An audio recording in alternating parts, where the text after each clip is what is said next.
football on our minds this afternoon. Yes, definitely. Good game here today. 3rd versus 6th on the ladder. A bit of overnight and this morning rain, so you know, a bit soft underfoot, but we haven't got the howling wind that we had last week. I reckon we'll get a good one today. Yes, look, that Coburg side's in good form, and I tell you what, Beverly, Sandringham sides don't beat good Coburg sides out here very often, and I've got a test for Beverly too, you know. Because, Bev, you might know this, but one Coburg player, when he goes out to training, he goes through a particular ritual, that is he slaps his bare backside on a training note. So I want Bev to try to work out, based on her looking at the players, which bloke she reckons it is, and I'll give her the answer maybe at the end of the game. Is this a hand-me-down tradition? Yeah, it is. Yeah. Well, Bev gets in amongst it in the room. She knows what footballers do, so I think she might have a good eye for it. Should I be looking for size, boys, or or just toning? It could be a new exercise. Toning. I'll keep my eyes peeled. It'll be very hard. Good on you, Bev. Look, let's get into this because it is a good game. We hope you enjoy it around the state and in Tassie today. And as usual, our man is on the boundary, and here he is, Roscoe, with the coaches.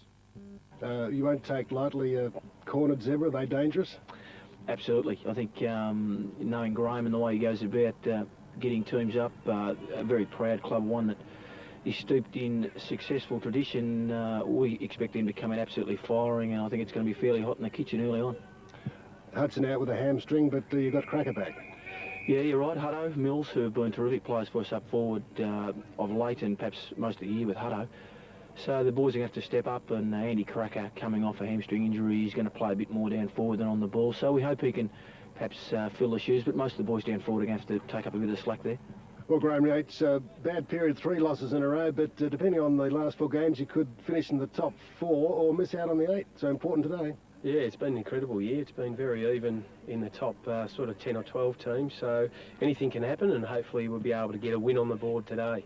Last week must have been awful. 8-goal loss to your old rival Frankston. Yeah, it was a bit surreal last week. It's sort of unexplainable what can happen sometimes, because we've been playing some good footy previous to our last 3 poor efforts, so hopefully we can get our head around it, and we've been beaten up a little bit during the week by people around the club because of our poor effort, and hopefully we'll be able to turn it around today.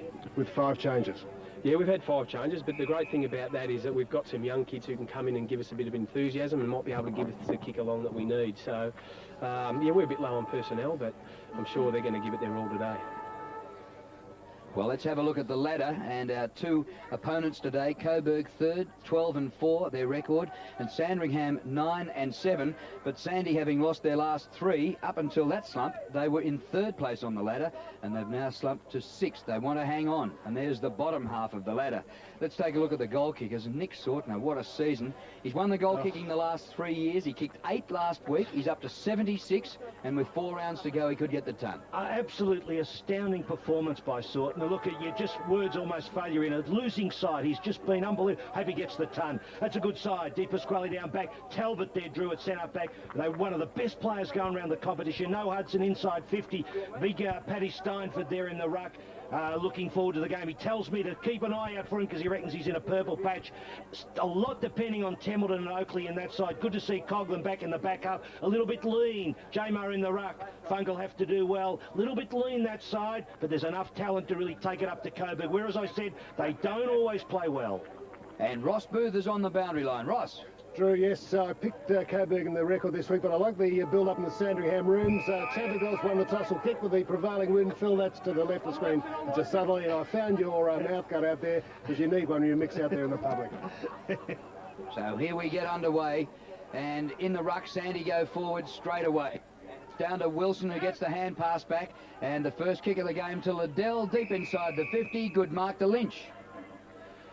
Yeah, we saw this kid play last year in a game, and he kicked a swag of goals. We thought he was very, very good down at Sandringham.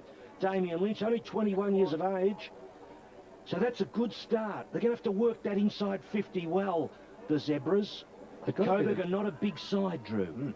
Well, they've got a bit of goal-kicking potential down there with Templeton and Oakley, and Lynch in the forward pocket. And this would be the dream start for Sandy if Lynch can kick this. Fresh from being beaten by Frankston last week. Frankston had only won 1 game for the season. So Lynch's distance is about 40 metres. Drop punt, high, across the face, and a behind. You really need to get those ones. You get that first goal after a flurry out of the middle, driving kick, bang, lifts the side. It just has a fantastic impact on the side. It wasn't to be. Let's see how they kick in. Zones out. This is Adam Houlihan, number 36 for Coburg, kicking in. He's not too sure, and the umpire says you better get on with it. Otherwise I'll take it off you. Straight up the ground he goes, and Talbot takes the mark at centre halfback. The man that Phil was talking about. Kick by Talbot up to a pretty sticky cricket pitch area in the middle of the ground. Liddell gets a hand pass over his head, but the umpire said he chucked it. No, it's going to be a free kick to Liddell. Yeah, he got the push there. It was a bit of a touch and go there. I thought it was maybe a throw, but there was a push maybe preceded the throw. Need this bloke doing well. The kick by Liddell. Up short of the 50. Ball comes to the front off Steinfort. And now towards the boundary line, and eventually out right in front of our commentary position. Sandy on the board first with her behind, and we've just ticked past the 2-minute mark. Paddy Steinfort had a chat to him before the game, boys, and he said, yes, I am of German descent. He said, don't mention the war during the broadcast. I said, OK, I won't. So, yeah, in the first 2 minutes, good on you. I thought he said he was Irish. That came afterwards. Marked by Houlihan, 50, Templeton. No, he cannot do that. 50 metres.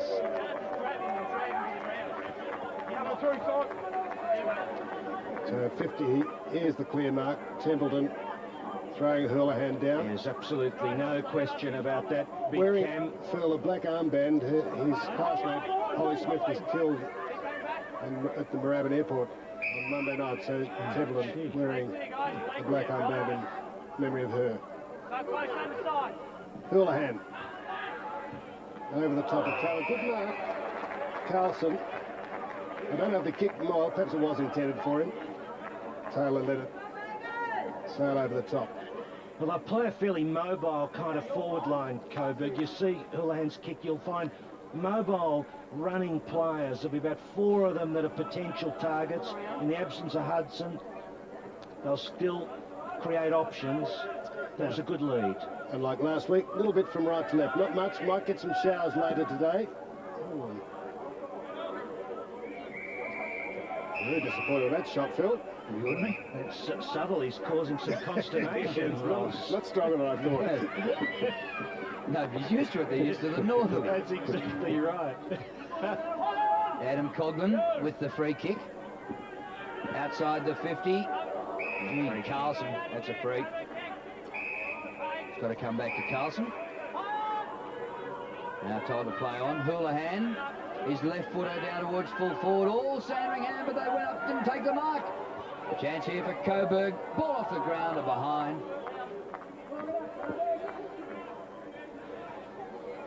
Oh, no point flying like Icarus if you can't actually take the torch with you, Ross. Gee, wasting no time. Hetriger, injured captain, sitting on the bench for the Zebras. So he took the kick in quickly. On the bench but not playing. No, on the bench but not playing. Thanks for clearing that up.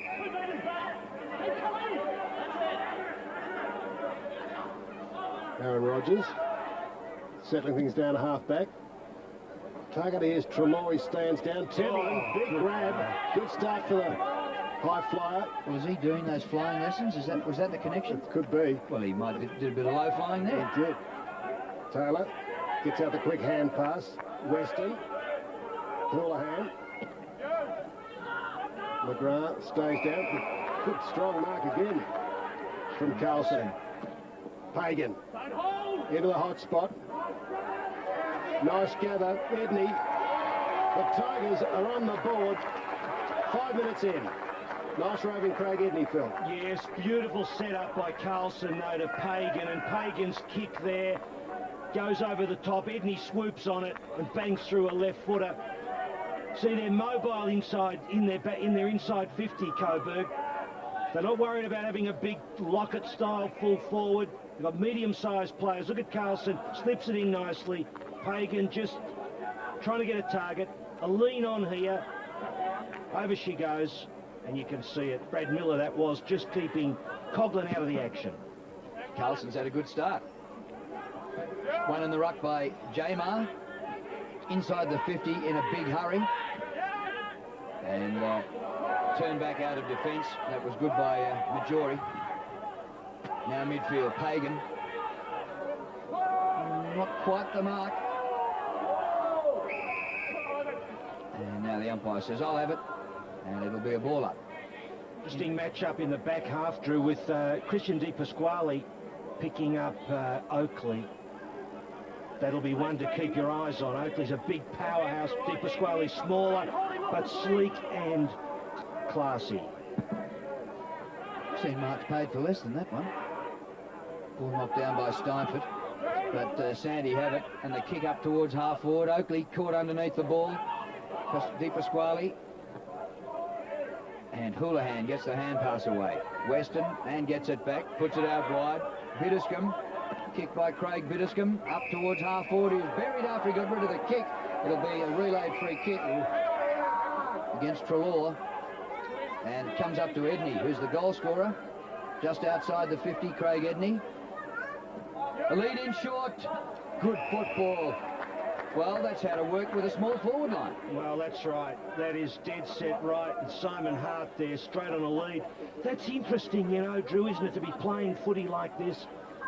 But good, sharp kick and great hands by Hart. If you're going to do that, you must be clean with your skills. Well, here's Royce's son, Hart. Simon Hart goes for goal and misses to the left-hand side. So he's entitled to have good hands, isn't he? My word, he is. The old man could play, couldn't he? We all grew up with that, with the great Royce Hart at Richmond, especially being a Carlton supporter as I was. Oh, I still am, actually, despite it all. Except after last night. So he drove the scabbard into your ribs a few times, did he? He did. Robbins works well in the second effort. Mitchell Grant, half-back. Just taking their time. Getting it towards centre wing. Over Steinford's head. Di Pasquale. Now Zilla. The lines. Bit of a contest. Miller went up, and Hart's taking his second grab, and he'll kick into the breeze this time. Perhaps a bit too far out to score. Outside 50. Lead from McGrath. That's ignored. Pretty congested back there now.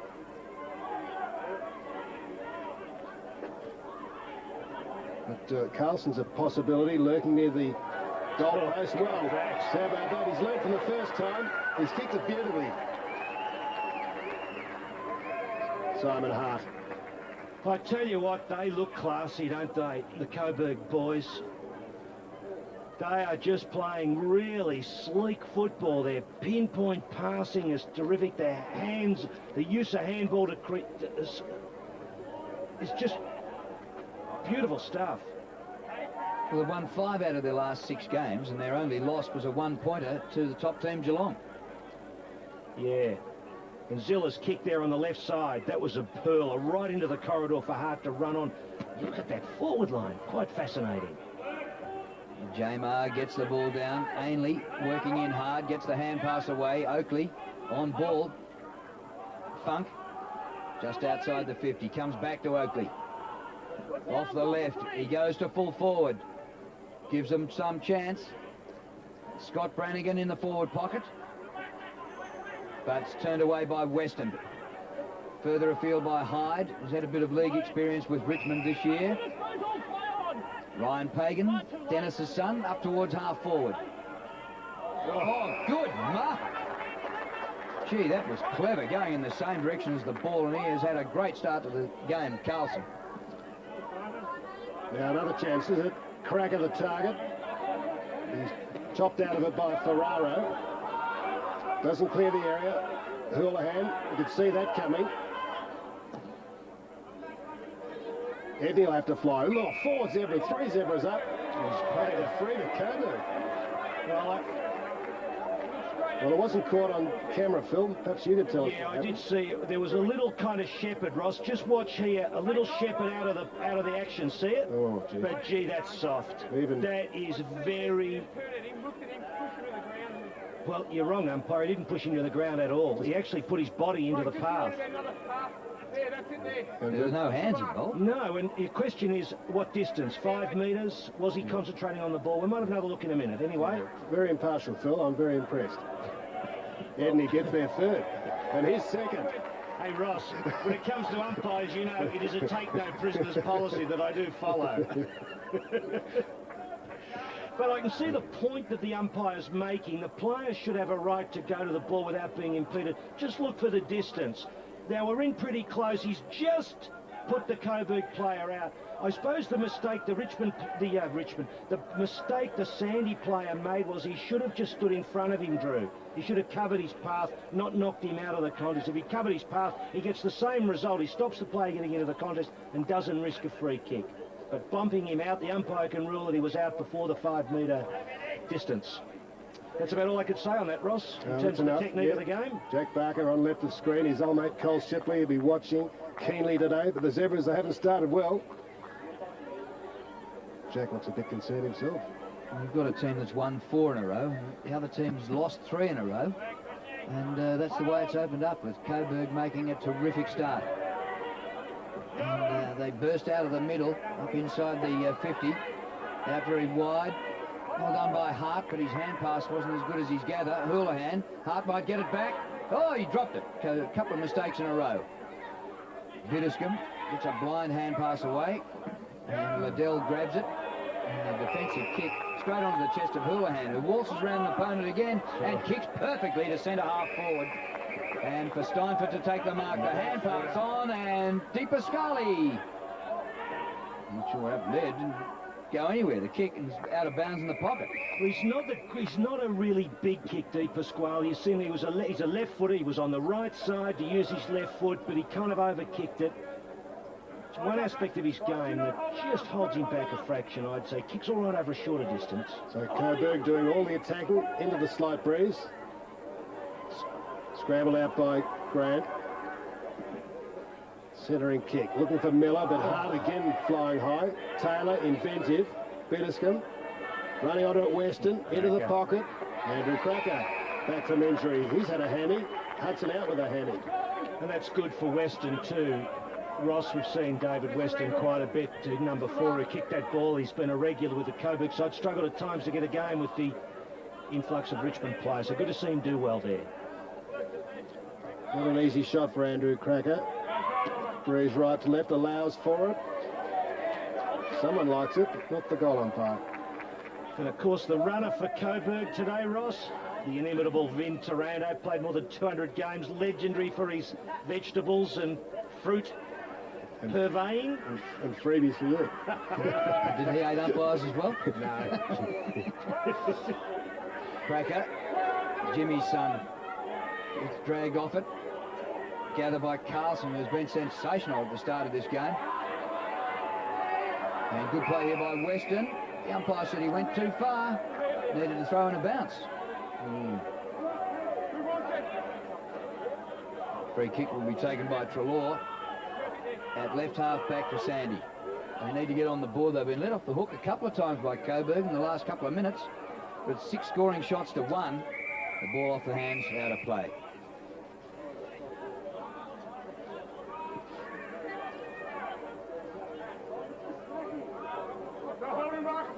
Weather good for the moment here at Coburg. No need for the brollies. Quick to boot. Over the head of Lynch. Back goes Talbot. Can Lynch get his foot to it? No, he couldn't. Rushed through by Dean Talbot, one of their better players for the year. Very consistent. I must say, of course, over the journey, Sandringham's always been known as the place for blondes. That is blokes as well as girls. I think that's what Alan Pridmore was trying to tell us with that shot, Drew. And a lot of them have done well to find their way to Coburg, really, Phil. Not many blondes up here. Cracker on half-back flank. Talbot. And for South Australian, having a great year. Finds Pagan, Ryan Pagan. Punts it to half-forward. Knocked out of Hyde's hands. Looked at the three, but not winning one as Martin McGrath. And debut game for Ryan Saws, son of Rowan Saws, for the Sandringham. Well, 1989 VFA Grand Final, Roscoe, I think. Rowan had out of Windy Hill. Oh, right, so that's why you won. So Rowan will be here somewhere on the terraces, nothing surer.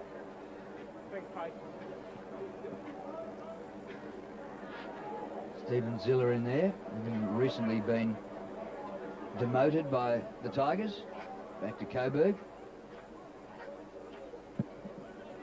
The bounce in between wing and half forward. Coburg slightly in attack again.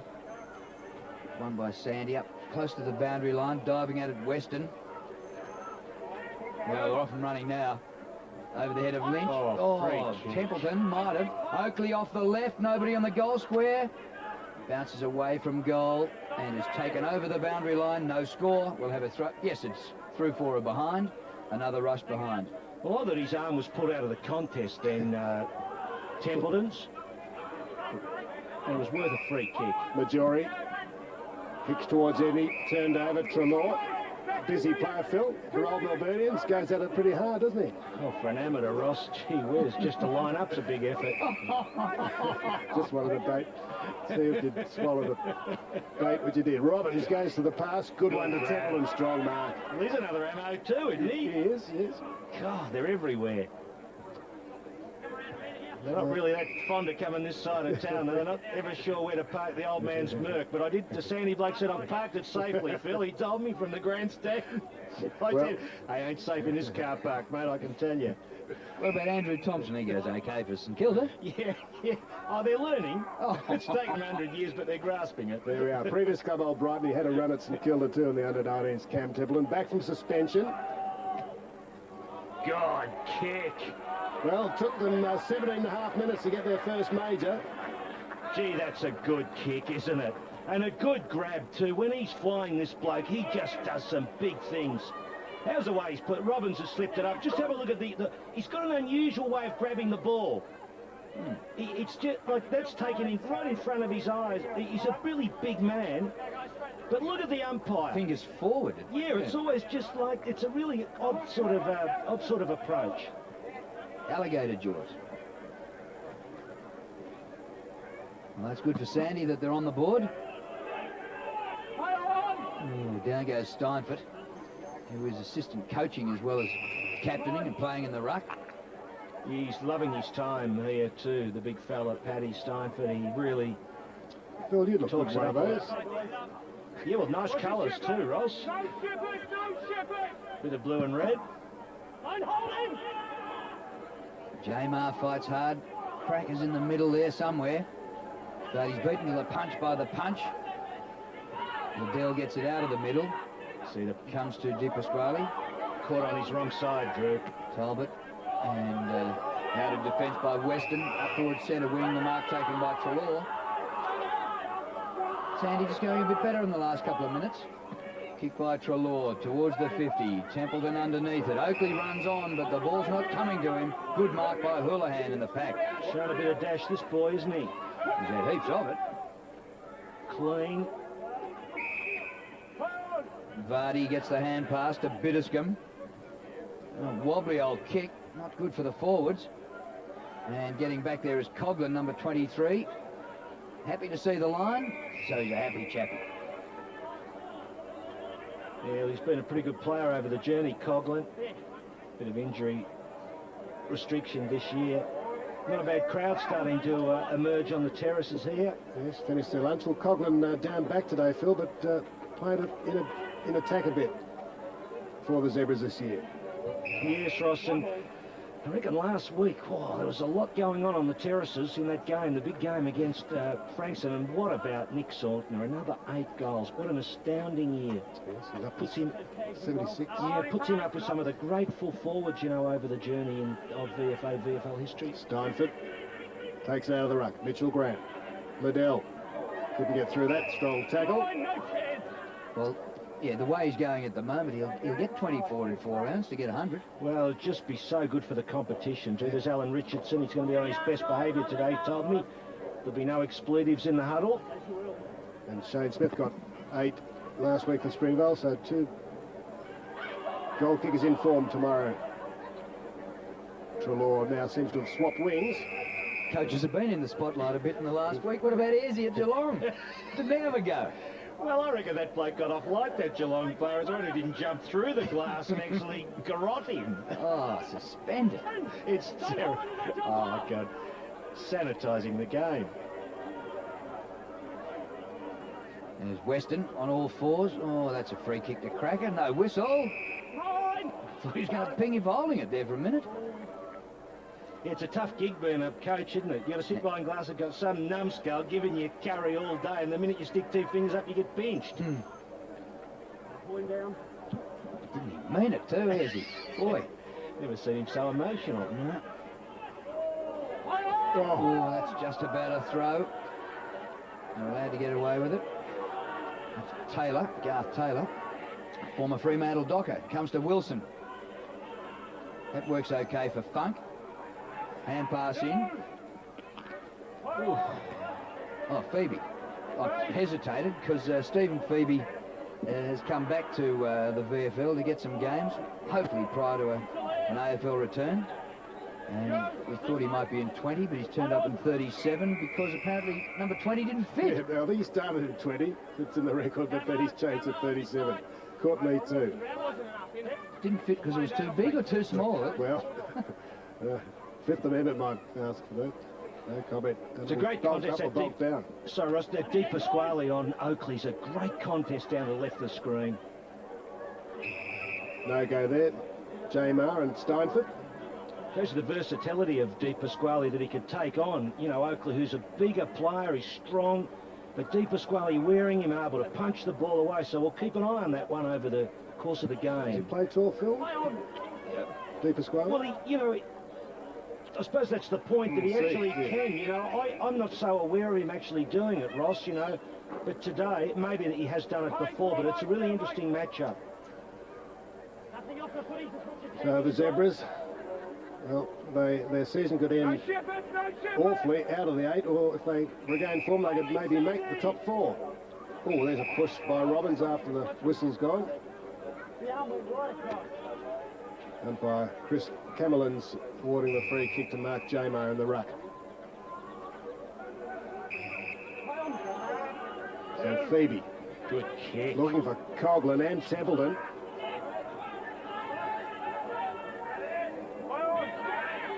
Lyons working out well to Vardy. And spotted the man beautifully. Andrew Cracker has been prominent. He's got Chris Hyde out here. Switching Looks play. like his father, Jim, doesn't he? Andrew Cracker. Yeah. Steinford, mobile, pushing forward. Kicks into the man on the mark. Liddell. Didn't quite get his foot to it. Lynch spins out of trouble, away from Weston. Good work. Feeds it off to Phoebe. Nice pick up Houlihan. Hand pass made Zilla work, which he did. Vardy. Hagan. Centre wing. Now he's got a loose man. And Majori's run from defence. Created the option, but held up well by Barnaby Howarth for the Zebras. Looks up now to Thomas Hardy, that, Ross. Kick back short to Pagan. Near the cricket pitch area. Told to play on.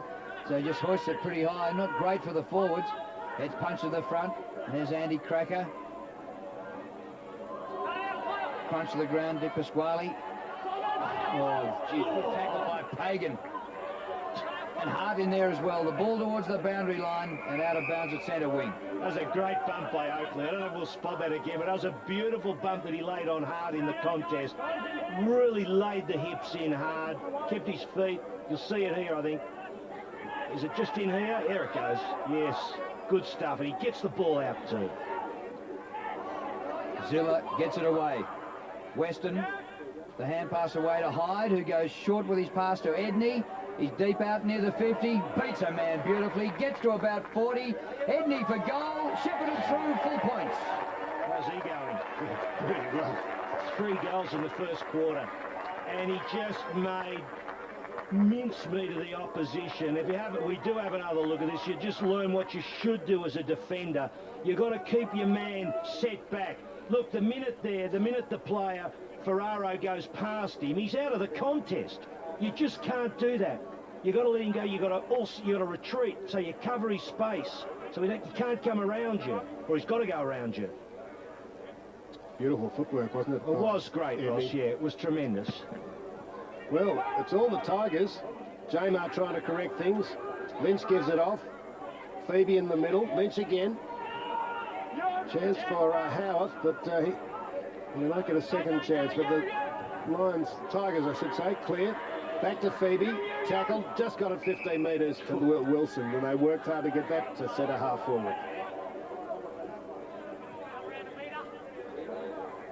Just one goal on the board to the Zebras.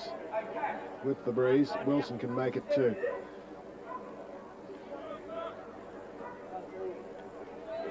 Well, I find it pre-match, but they've just been outgunned so far by Coburg.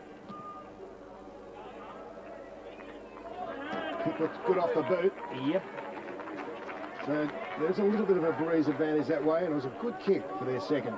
Well, I think they're going at it, Ross. I think you picked it right before the game. There's no doubt about their endeavour. But just a couple of things haven't quite gone right for them. They've turned the ball over a couple of times, but there's plenty of spirit in there. If they could just put some fluency together, not waste the ball, and keep themselves in touch, and who knows what they might find. Gee, the good players can just in a split second make the right decision. Stephen Phoebe's little pass there. Just a beauty. Jamar, intercept by Cracker. Great roving. Andy Cracker bursting from the centre on the run. It deserves a goal. It's coming up a bit short. Nearly a mark. But Sandy able to whip it away out of defence. Or another chance here to Coburg. And a mark to Bitterscombe. Now, Craig Bitterscombe is just outside the 50. He puts it to the hot spot, top of the square. Andy Cracker in the middle of the pack. But the mark is taken by Chad Liddell. Liddell towards the outer side. Any amount of Sandy players. Bump. Run, Andy. Over the top to Ainley. They worked it pretty well until the mark was dropped by Lynch, and now Coburg on the rebound. Back to the 50. Edney's already kicked 3. Comes to Liddell once more. Spirals the ball up towards centre wing. Comes to the front. Lynch's hand pass away. Big Cam, he could just about get the distance You if he reckon he could, really... Temple? Well, he just about... Oh, siren! Oh, now whether the sound hadn't carried to him, but he played on. That bounce in the goal square, That's and a that goal. might have gone through. That's a goal. I reckon that is a goal. They're not sure. But there's a... I reckon this is going to be a goal. How could they let that bounce in the goal square? No score. I think because of that little bit of contest at the time, or whether I'm not sure about that. But well, why didn't he go back and take his time once the siren had sounded? Why did he not take his time? We'll just see it again. He hasn't played off the mark, so the ball's, this is all live, but there's a little contest here. There's a little contest, and at what point there does that become a dead ball? The goal umpire's still contemplating. I'm still unsure as to why that's not a We'll goal. have to get a check on that one. Because even though he kept running and having his shot for goal, clearly after the siren, he was entitled to go for goal after the siren. If it wasn't touched, it was all clear. I don't know if there's something about the ball bouncing, but anyway, they're still in the game, the Zebras. Still in the game, Roscoe. 2 goals, 3. Maybe if he'd just gone and pinged that final one, but it's an interesting sort of game. This Coburg are really good inside 50. They're playing a lot of mobile players. Graham Yates is going to have to work out a strategy, but they've got to win more of that ball in the midfield, and they've got to make sure that Oakley and Templeton can get enough of that football inside 50. Plenty of football left here at the Proton Oval, Coburg, Drew. And a 12-point lead to the Tigers. 3 of their 4 goals coming from Craig Edney, and a great forward pocket performance in the first term. Coburg 4-3-27, Sandringham 2-3-15. Beverly. Thanks, Drew. Let's get to some of the results of the first 2 races at Caulfield this afternoon. And first up in race number 1, it was Specular 430 for the win from Real Tonic, and Bold Impulse, no third dividend paid there. Race number 2, it was Choreograph 360 for the win from Storm and Gun, and Bun Reba 61.50 the trifecta payout if you had all 3 numbers. This week's TXU VFL community umpire is Matthew Lee. In the short time that he has been a member of the Goulburn Valley Football Umpires Association, Matthew has progressed to being one of the association's best goal umpires. He's umpired major interleague and senior finals, and his ambition is to go all the way to the AFL.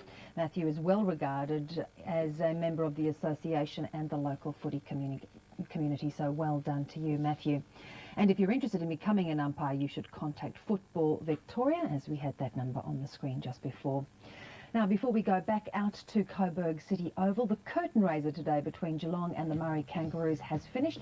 Final scores 21-16, 142 to the Murray Kangaroos, 10-8, 68. It's another big score to the Cats. Let's go back to the Coburg City Oval and into the Sandringham huddle. Ball breezer, okay? Yeah, Walshy, you go on the half. Chatty on the wing, Phoebes on Zilla. He's changing off half back. Mate, is he? Yeah, okay. Well, you just stay on the ball, and we'll give you a spell during the quarter. Trial really good on your wing. You're getting plenty of the ball, mate. Where are you? Yeah, you just got to have more awareness. Got to use the ball a bit smarter for us. Okay, we just don't want to bomb the ball down the line to a contest, okay? You had a couple of options open, and you've got to make sure you spot them up. Ainge, you're winning the ball out of the middle for us, mate, there. Lynchy at centre half forward, Robbo across half forward.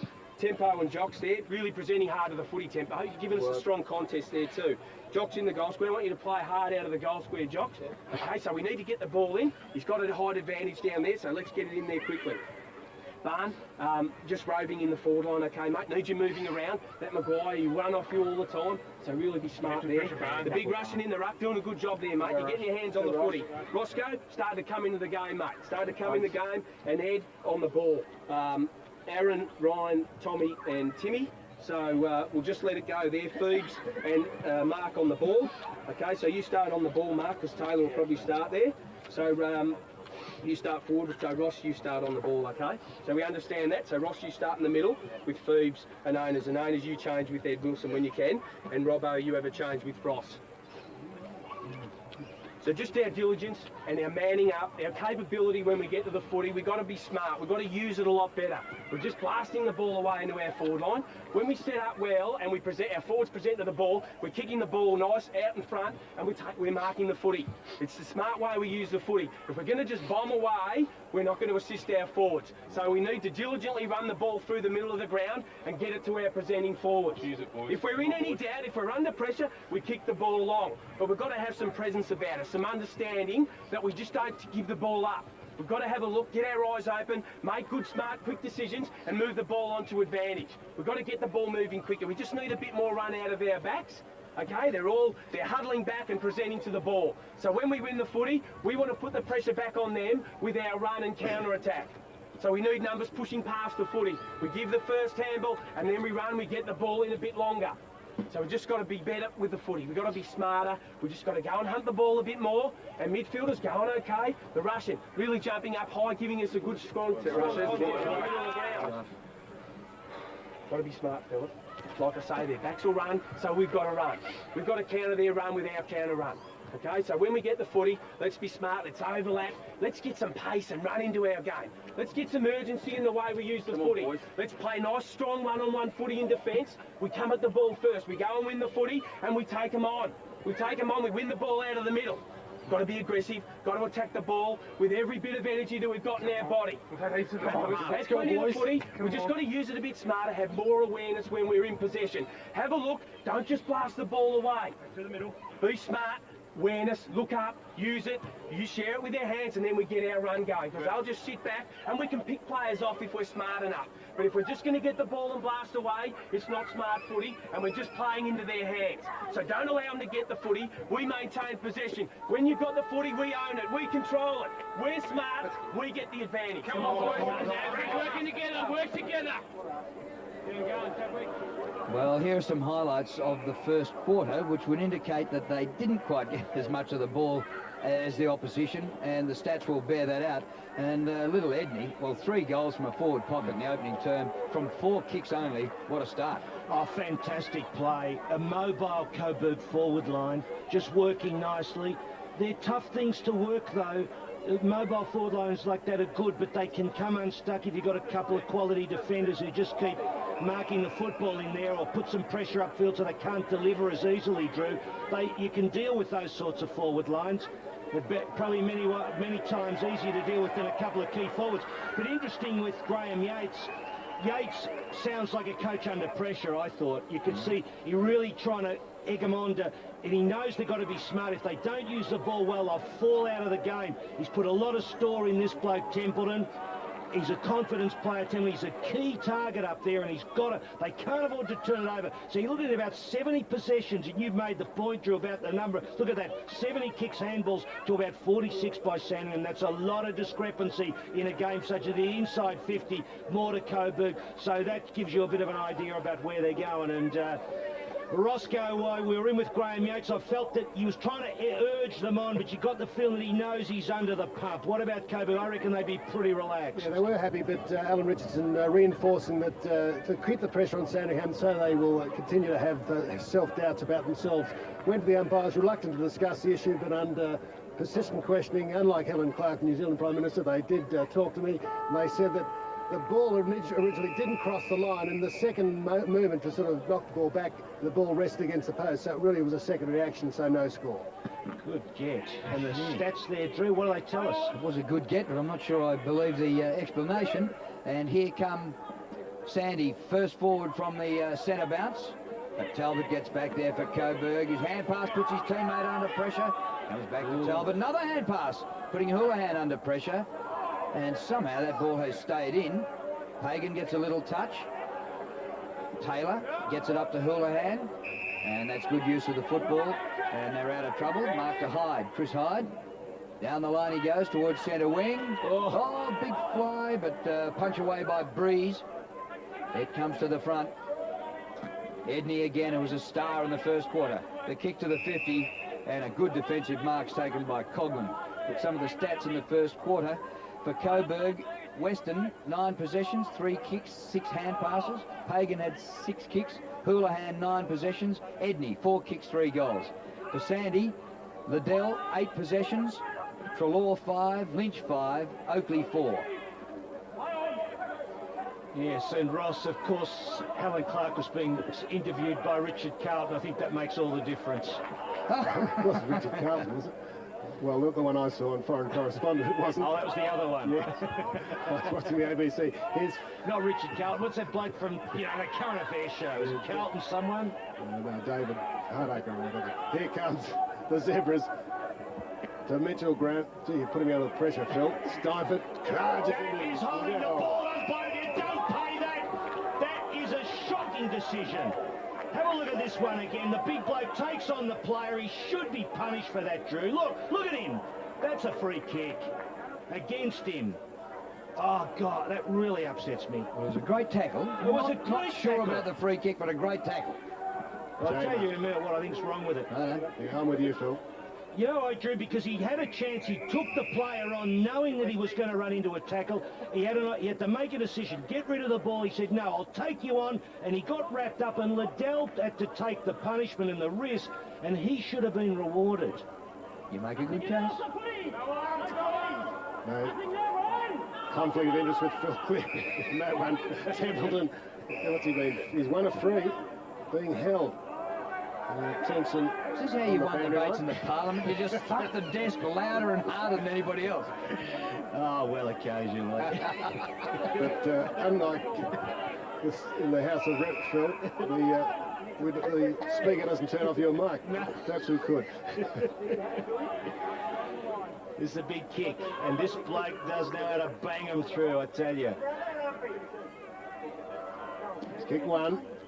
Allows for the Breeze. Bad, is he? Oh, shaves the post almost. Gee.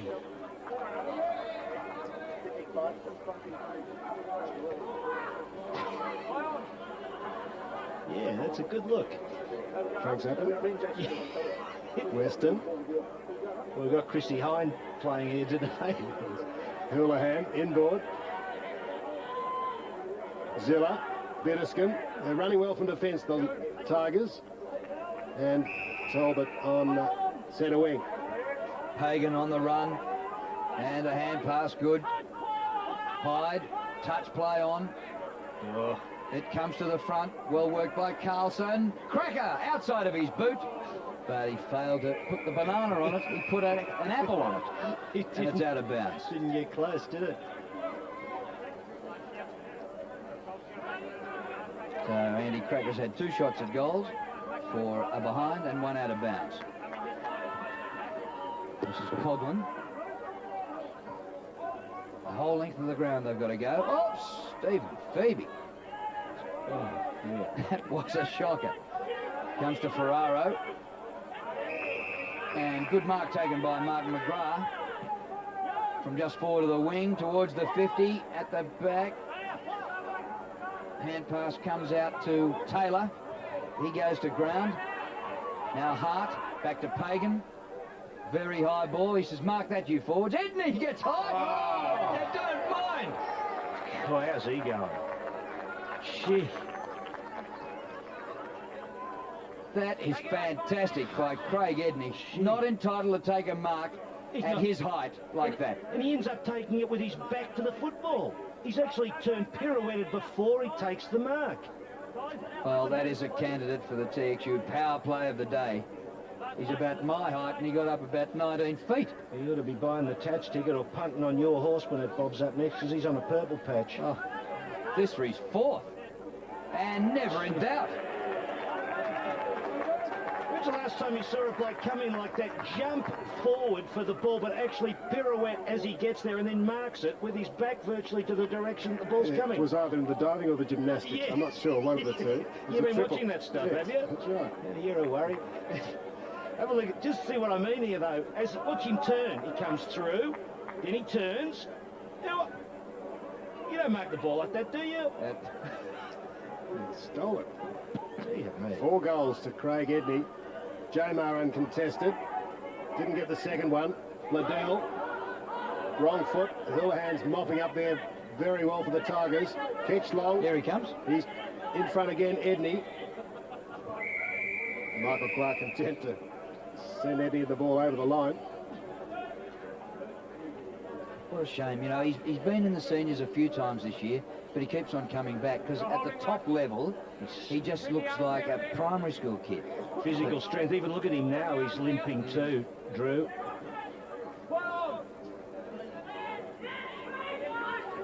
Yeah, he's in trouble. He's just out to the left of this play, out near the boundary line. Pagan, look out. Our OB vans. Coburg Leisure Centre, and just beyond there's the old Coburg High School, Drew, and you know that it produced 2 legends of the Australian sport. Yes. Robert Walls was one. Who was the I other? was only going to get Robert Walls. Raylene Boyle. Oh, is that right? Both came from Coburg High School. I thought Coburg High School was a Bluestone building. That's only a drop kick away. Here's Barnaby Howarth. Finding, is it Breeze with the bandage on his eye? Oh, what a kick. Towards Oakley. That is a kick and a half, isn't it, Ross? It was a great kick, really penetrating. Like a propeller. It was Daniel Breeze with the kick.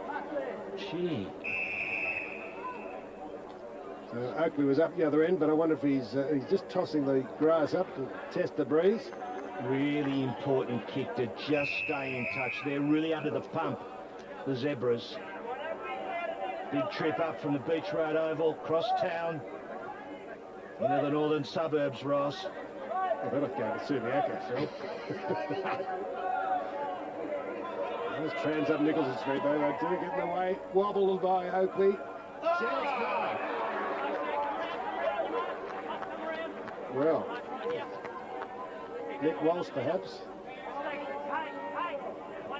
No, it's the, is it the boy Trelaw? It is Trelaw. Yep.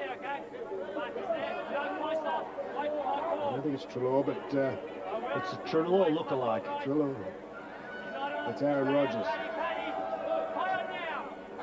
Got the goal. Gives himself a little bit of space, Aaron Rodgers. And gets the 3rd goal for the Zebras, so they keep in touch. They're just down by 11 now. Here's the wobbly kick by Oakley, leaving the boot, and Rodgers jumped high to take the mark on his stomach, Phil.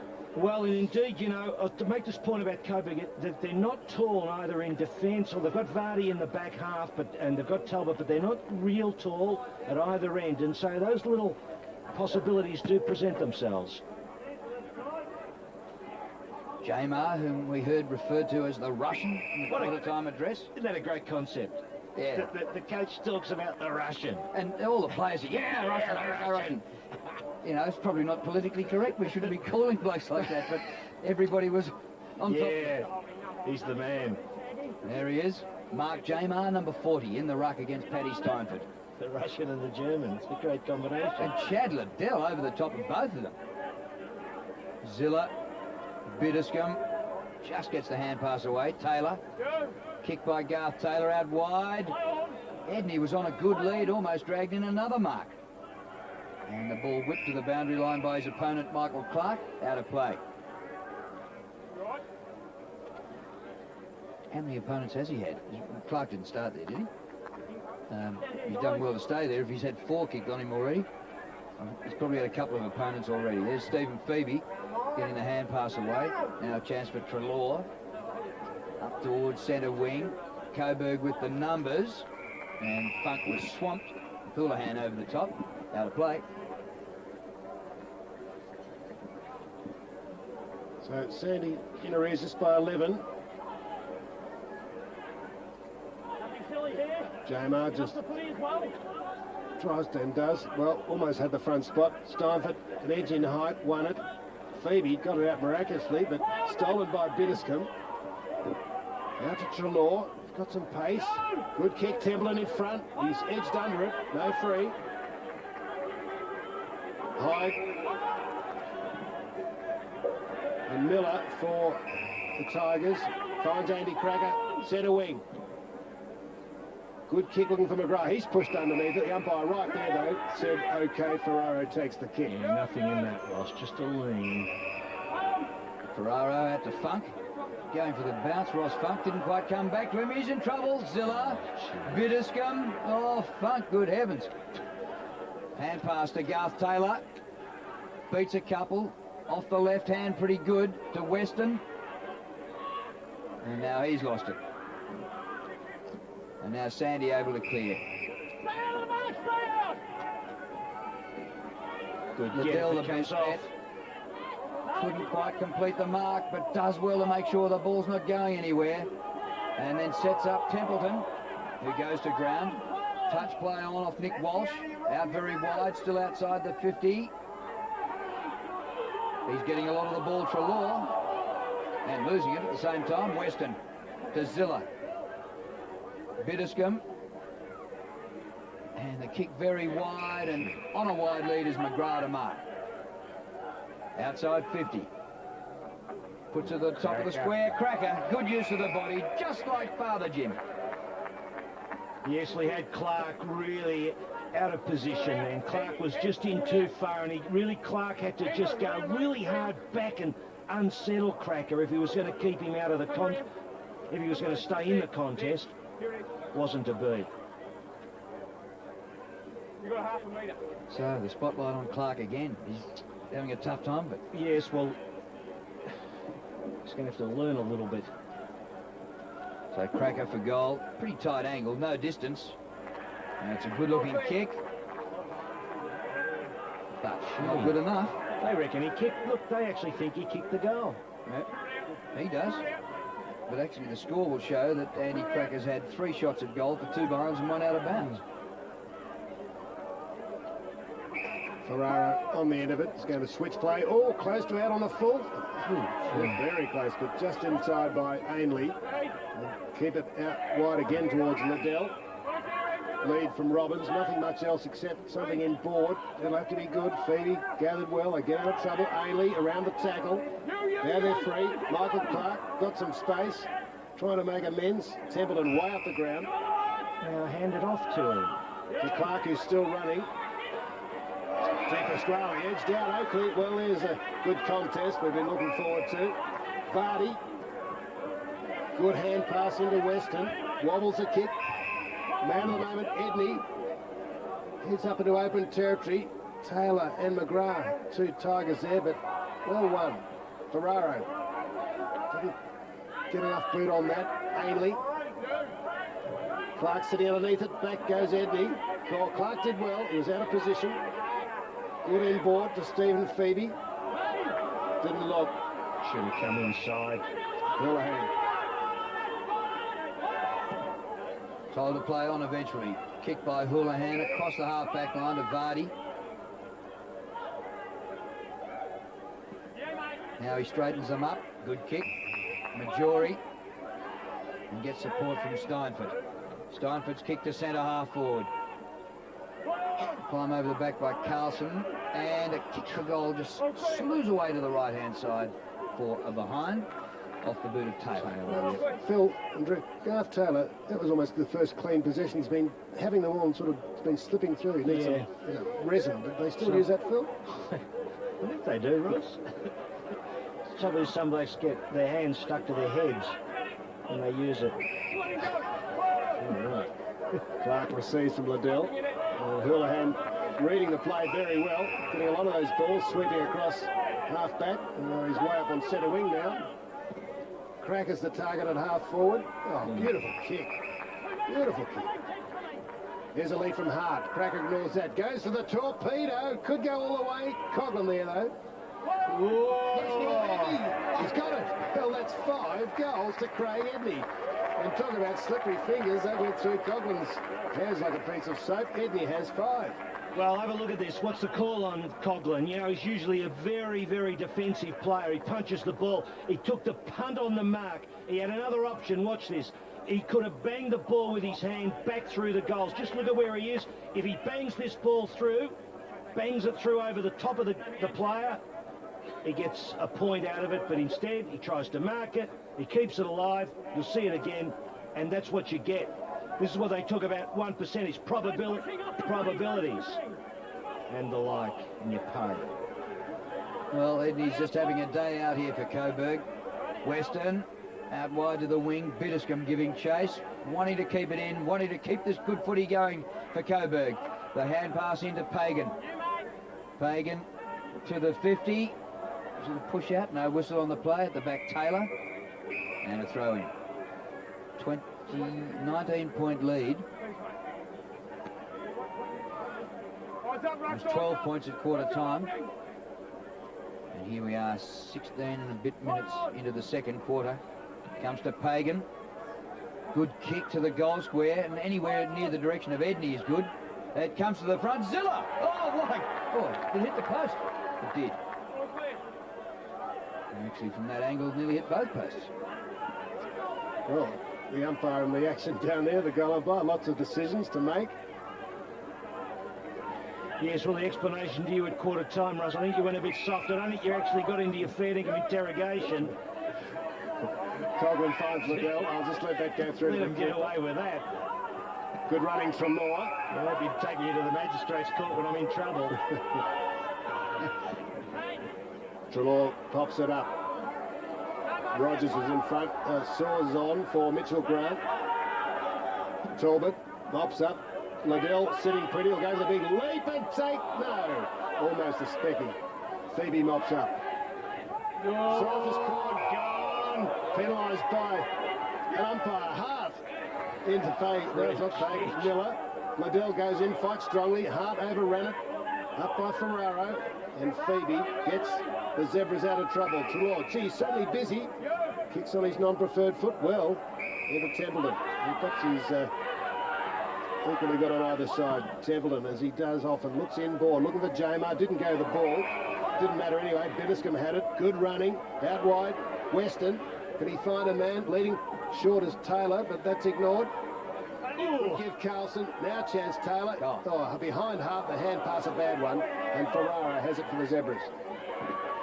And the Zebras hand passing out of trouble, just gets them out. And eventually Liddell has to go for the boundary line.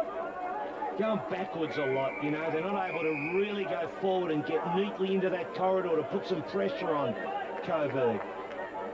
Plenty of time.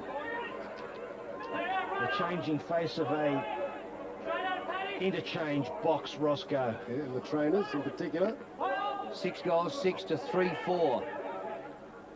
Getting towards the late stages of the second quarter. Bitterscombe.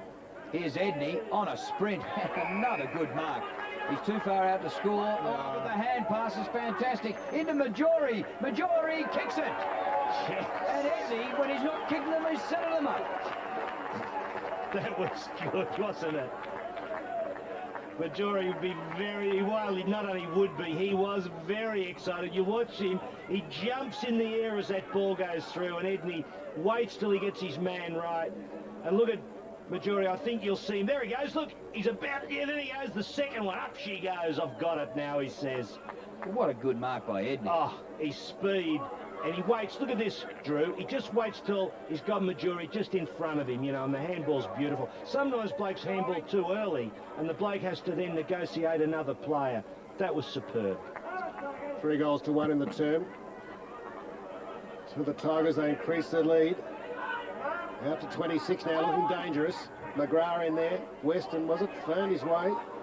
Playing good game, Weston. Yeah. Clark, he's having a nightmare of a game. Got the possession up towards Templeton. Handed down to him. Up towards Oakley and Deep Pasquale. Good battle. It is a good battle, Ross. In support, Majori. Now a chance, Oakley to boot quickly, but it's way wide, sitting underneath it. 2 defenders. Bit of holding by Talbot on Rogers, maybe. And Talbot, Hagan just waited for the bounce nicely. Well-weighted hand pass. Bettiscombe chased by Rogers. Hooks it back into the centre region. Here's Source 32. Dives on it. Squeezes out the hand pass. Trelaw, gee, he certainly goes at it hard. Phoebe getting a bit of the ball, even if he is a bit less than 100%. Strong mark for Jory. Gee, they're playing well, Coburg. In hot form and approaching the finals. Oh, what a climb. Almost a fantastic mark by Carlson, but unsuccessful. Hand pass comes out. Liddell, and that is a good mark up near centre wing. Beauty. Robbins. He's hurt himself. State player this year for the VFL. Oh, he came down awkwardly. Yep, on that right leg. Oh, he's not too fresh, is he? Gives it off to Lynch. And Robbins still limping, looking down at that right leg. Andy Cracker takes a good mark at halfback. Way to Talbot. Across the half-back line he goes.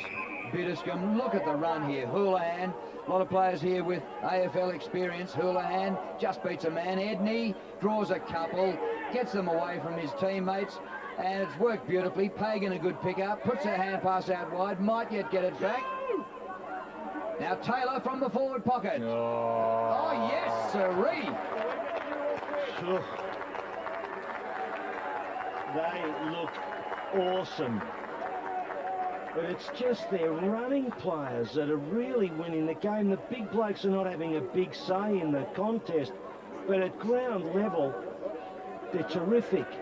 They look sideways, they feed out the handballs automatically, and then cap it off with brilliant goals. Brilliant marking. How do you kick that? Super play. Hart having a rest.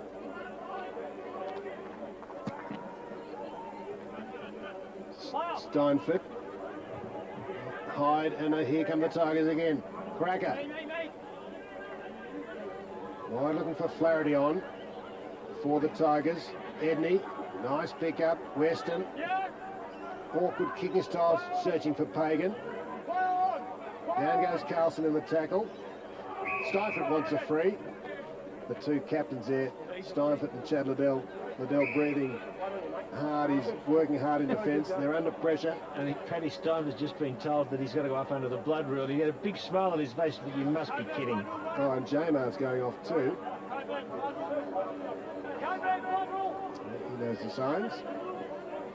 The Russian and the German, both off. Yes, you're creating another myth, Phil. He's German. Steinfort is a German name, that's the point. But he was talking about Irish. No, I said Paddy. You got the Irish. Paddy, You got the Paddy name. He said I'm a bit Irish too. Don't mention the war, but which war? Yeah, well, there's a few of them there. But funny thing that they both had to go off. Where is it? Oh, it's under his nose, just on his lip, and it's hardly anything there. The bloke's son, I can't find it. Phil, I know about the bloke who just came on. Eric Corrett's come on. So, he's the Turk that went to Assumption College. There's Sandy, they're under siege here. Phoebe gets the hand pass back. Well, that's worked okay. And now Coughlin. Breeze. Oh, Liddell. Well, he's just buffing it off the ball. Oh, great play by Edney. to work the hand pass out to McGrath, back to Talbot, and his kick up towards half forward. Mark not completed there by Miller. Up the ground we go to Pagan. Good play, Pagan. Goal scoring opportunity now. Hyde puts it out in front, and a good mark taken by the man who's just come on. I don't know how to pronounce it. K-U-R-E-T. We asked him pre-match. And what is it? No, correct. Correct. Correct. It rhymes with Eric. Former Very captain correct. of Assumption College. That was good play by Pagan. Slipped a nice handball over. Eric Corrett has the football. Shouldn't be too hard, this one. And it's a good kick. They teach him well at Assumption. And driving the nails into this zebra coffin. They're in good form, the Coburg side. They are in very, very good form. And that's Robbins, and that didn't look too flash, you know, that the way he had a look at the around the shin, yeah, ankle section down towards, whether he's just done a little fracture or something, or a ligament or something. Well, broken ankle's better than a twisted knee, and My word. you know, reconstruction job. 4 goals in 16 minutes to the Zebras. Vardy having a run on the ball Unanswered.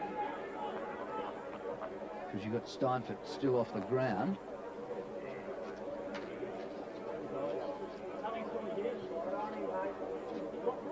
So, Marshall in ruck for the Zebras. With Jamer off the ground. Saws. Well, he got a clear hand pass then without a tackle. Be grateful for that. Mitchell Grant was well tackled. Bettiscombe's been good. Oh, should be carving them up. McGrath had to be quick with a hand pass. Weston, doubtful looking one. Bettiscombe hooks it back. Being at pace was Miller, and over goes Taylor. Well, we couldn't criticise him for not holding on to that one under the pressure from Adam Coglan. So maybe just smiled in spite of the zebra scarf around her neck.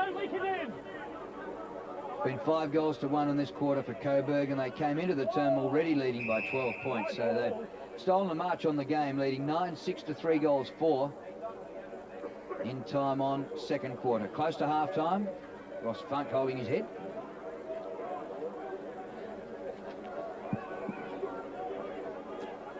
Now the two stand-in ruckmen against each other. Well, he's done particularly well, Weston. He got that ball out. But a chance for Trelaw. Pagan's got it. Bitterscombe. He's looked neat. Kick by Bitterscombe to half forward. Liddell couldn't take the mark. A hand pass fired out to McGrath. He goes for the bounce. Arches the back to get away from a would-be tackler. Left foots it to goal. And has kicked a lazy goal. Thank you. Oh, dear me. What was that, Phil? That's just, well, he was just so relaxed. He went around and he slipped onto the left. I thought Ross for a minute he was going to run too far. Oh, it'd be interesting to count the number of steps, but he just slipped onto the left. That beautiful poise. And it's a great goal in the end. But have a look after he bounces it. 1, 2, 3, 4, 5, 6, 7, 8, 9. Oh, yeah, fair enough. Maybe one more step. If he'd got on the right, he might have been kicked. They kicked it just in time. He was just in time. Easy as you like. You like counting steps and you think I'm boring watching the Commonwealth Games, Phil. Marshall wins I it just want to show that the umpire was right, Ross. So I like to give him a rap every so often. every so often. Zilla misses with a hand pass. Trelaw chasing hard, but ending a nightmare first half for the Zebras. 3-4-22. Coburg 10-6-66. That sums it up. Yeah, 44 points the margin.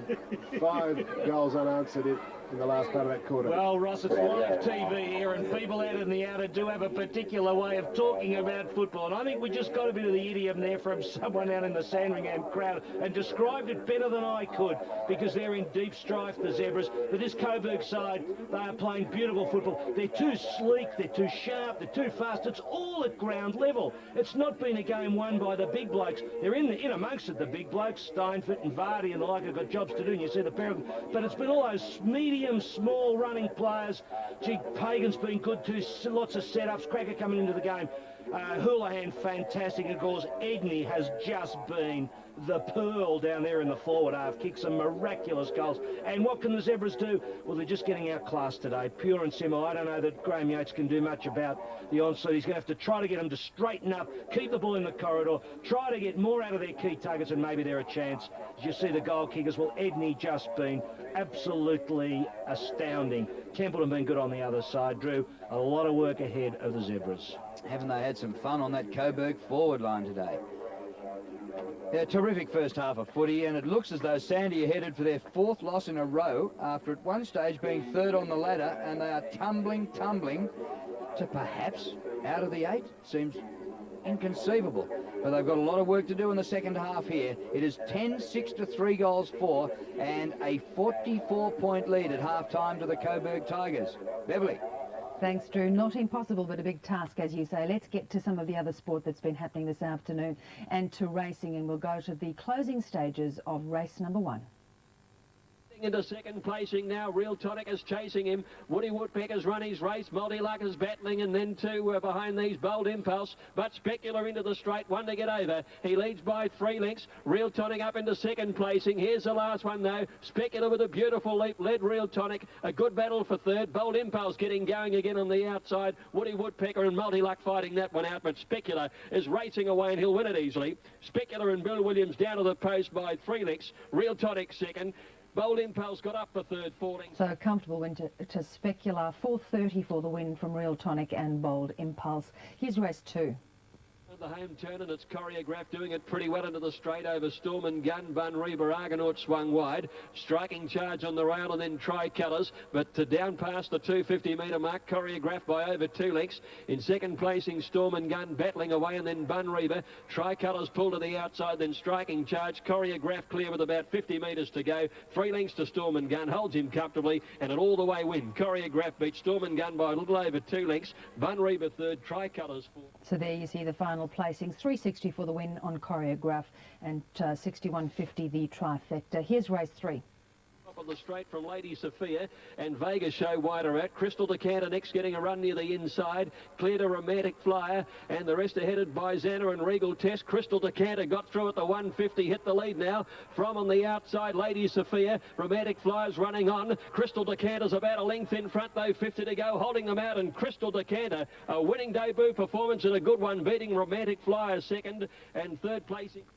7:40 for the win on Crystal Decanter from Romantic Flyer and Lady Sophia. 4:12.20 the trifecta.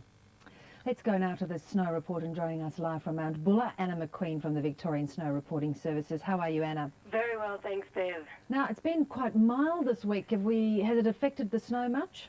It has been quite mild, however, the snow hasn't been affected that much at all in terms of depth. Let's run through the conditions at all the resorts. Okay, well, it's been quite a foggy day here at Buller, but the blue sky is trying to come out right now. Skiers and boarders will find very good conditions on the groomed runs and good conditions on upper mountain areas, with fair to good in all lower areas here at Buller. Cross country is rated as good on a soft snow cover, and the half pipe, rail park and terrain park are open, all at the top of Boggy Creek, and they're in excellent condition. Over at Falls Creek, there's very good skiing and boarding on a very good fresh snow cover. The best skiing is in Village Bowl and Summit area today. And the Adventure Park is open tonight with snow tubing, and there's night skiing on the Summit Underlights. Cross country at Falls is excellent on an excellent cover on 55 kilometres of groomed trails. And over at Hotham, there's very good top to bottom skiing on a very good cover of fresh snow also. Cross country skiing is rated as good to very good on the groomed trails. The Rip Girl Free Ski Pro is coming up on Monday the 5th of August, which features international and Aussie free skiers, and will be an exciting spectator event held on Race Gully. And also the Mogul Continental Cup is on this weekend at Heavenly Valley at Hotham, so there's lots of bump action to check out there. And over at Mount Borbor, there's fair skiing and boarding on a fair cover of snow. Cross country is good on a good cover of wet snow. And at Mount Buffalo, there's also good skiing and boarding on a soft snow cover, and the cross country there is poor on a soft cover of snow. At the moment, they're fitting chains to two-wheel drives at Hotham and Dinner Plain, but remember you must always carry chains by law when driving in the Alps. And for all the Tasmanian viewers there, Bev, Ben Lomond has a fairly minimal cover of snow, which is insufficient for skiing and boarding. However, there's a low coming in, which will hopefully bring some more fresh snow. There are no tows operating there this weekend. And at Mount Mawson, unfortunately, it's the same story. There are no tows operating there this weekend, but hopefully some fresh snow is on its way. Thanks, Anna, for your time this afternoon. Thank you. Anna McQueen at the Snow Reporting Service. Well, what a week it's been for Australian cycling in Manchester. A world record in the team pursuit and some more great performances on the road and track. That was on top of some fantastic efforts by the Australians in the Tour de France, including the 1-2 finish with Baden Cook in the final stage that gave Robbie McEwen the green jersey for the best sprinter in this year's Tour. Let's relive the final sprint, and thanks to SBS, the commentators Phil Leggett and Paul Sherwin. It's been a great year for the four Australians. Every one of them distinguished themselves. Bradley McGee winning in Avranches, and that was a wonderful occasion. Injured in his crash on the Col de Soulor, and now just wants to say he has finished the Tour de France as well. He's continued in pain for nearly 2 weeks. Bastia still hanging on here to try and turn this into a magical tour for him as well. But I don't know whether the Slovenian now can do much about this, because the field is flying.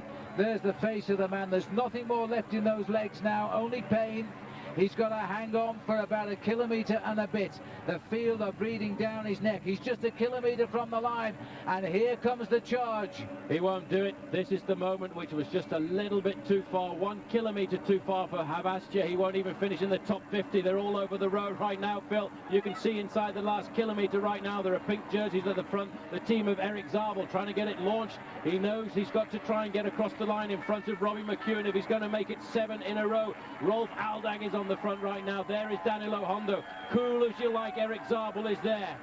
Lance Armstrong has won the Tour de France under the rules. You cannot lose in the last kilometre, whatever happens. So let's watch the front now as Daniel Hondo brings on to the top. Champs-Élysées now.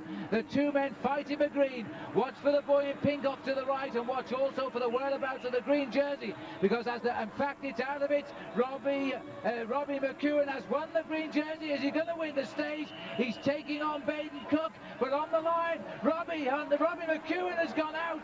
The best result you could possibly hope for. He's won this stage before, but now, just as Lance Armstrong yesterday wanted to win the time trial in yellow, and there he is. Robbie McEwen has taken the green jersey in the finest possible manner, and I think he's crying. The only way to do it, the only way he could do it. Eric Zabel lost his wheel coming into that final corner. Zabel was under serious pressure. That he knew that he had to get across the line in first place. Zabel is disappearing. He won't even make the top 10 today. The big challenge coming from Cook on the outside. But look at the face of Robbie McEwen, Phil. Absolutely unbelievable. This proves that he is the top sprinter of this year's Tour, and he's worthy. He's very, very worthy of the green jersey at the end of the day.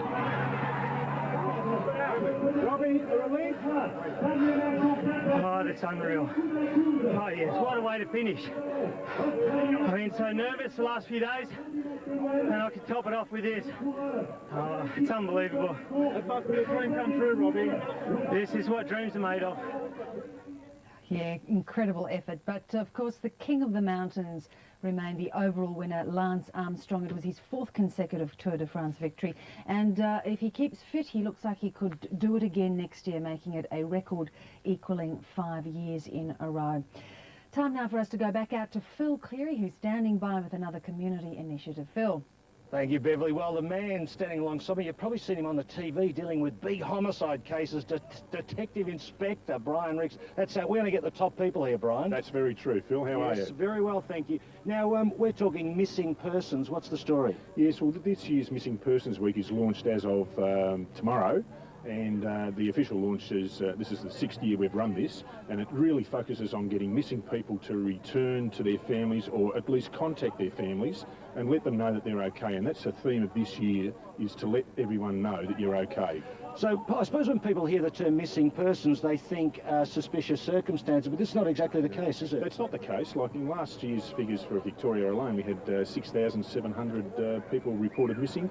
Of that, we recover about 99%. So on those figures, you're looking at about 23 people that don't return home. So what do your research tell you about why people go missing? Oh, look, usually it's a family conflict of some description, but really, families are volatile things, as everyone knows, and there's little areas where they might be in conflict, but 9 times out of 10, they love them and they just want to know that they're okay. We're not saying people have to return home. We're saying just get in touch and let them people know. Yeah. And we do know, I suppose, this creates great tension at home. I mean, if you're there as a family and you're looking for someone and you don't know where they are, it must be terrible for you. Oh, it is.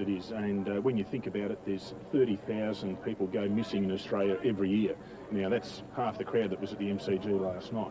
That's a lot of people. And there's the other people that get affected, the family that get affected as a result of that. Now, we're going to bang some phone numbers up, a missing person's phone number and a phone number for the children's or the young person's line too, because a lot of people are young people, aren't they, that are missing? That's exactly right. Our figures show that around about half are missing from the 6,700 last year. Over 3,000 were under 17 years of age. And that's a frightening statistic. It sure is. So I think those numbers are up, and you've got 1800 000 634. That's the National Missing Persons Unit, and the Kids Helpline is 1800 551 800. So we want people to just get on. If you're out there, we're out there. We know a lot of you are out there, and you're probably watching the footy. Brian, what do we want them to do? We want them to get in touch and let someone know that they're okay. That's the message for this year.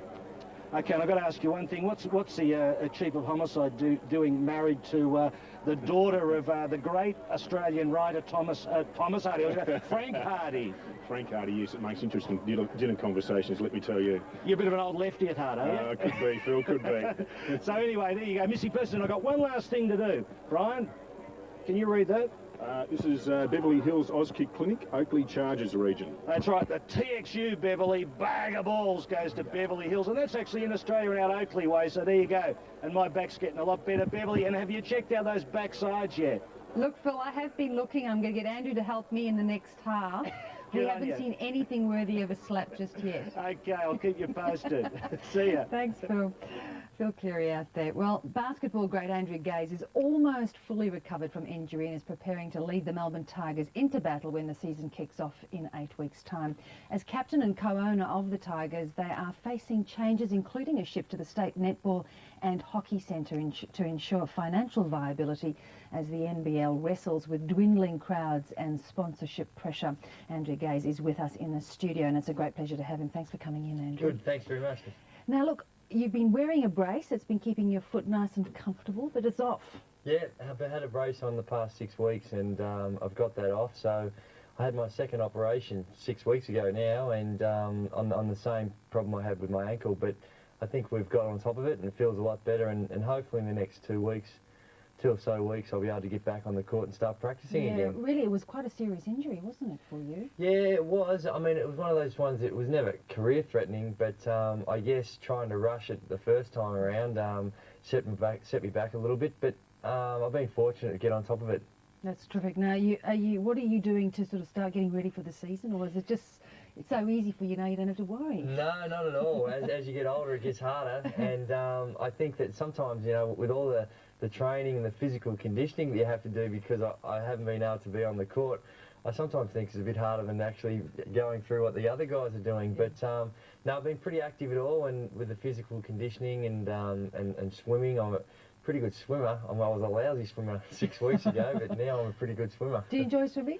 No, I hate it. It's horrible. It's shocking.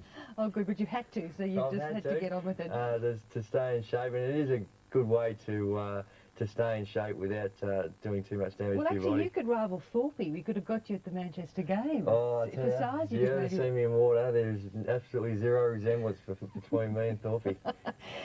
How do you think the season is shaping up? We've had quite a lot of drama over the last couple of weeks with the Titans being sold and Brian Gordon going off, of course, to Sydney. How do you think it's shaping up this year? Yeah, it's very exciting and quite contrary to the perception that's going around. I mean, even yourself, I think you have your intro here, you talk about dwindling crowds and sponsorship pressures.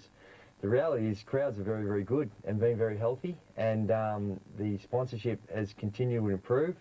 So there are many aspects to the sport that are in good shape, and I suppose, you know, people think, well, that's nice rhetoric when the Kings were in administration and the Titans were in administration, and we had our own difficulties, but I think that the cause of those problems have been identified, and I think most clubs in the competition has rectified that, and I think that by and large, from my experiences of being involved, many people still care about the sport.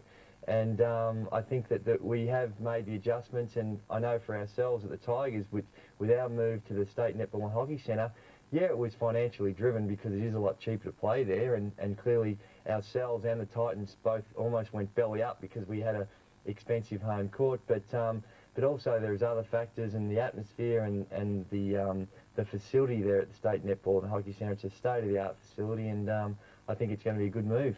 You're right in terms of perhaps for the Tigers, but the NBL seems to be struggling in terms of still not to get a naming rights sponsor. We've had difficulties in terms of getting it on the television and making sure that it remains one of those premier sports and developing sports. Does that bother you? There are many elements that is true. I think that I think we've been lucky to have Fox Sports, and their coverage of the NBL has been outstanding. They've just recently signed for another 3 years.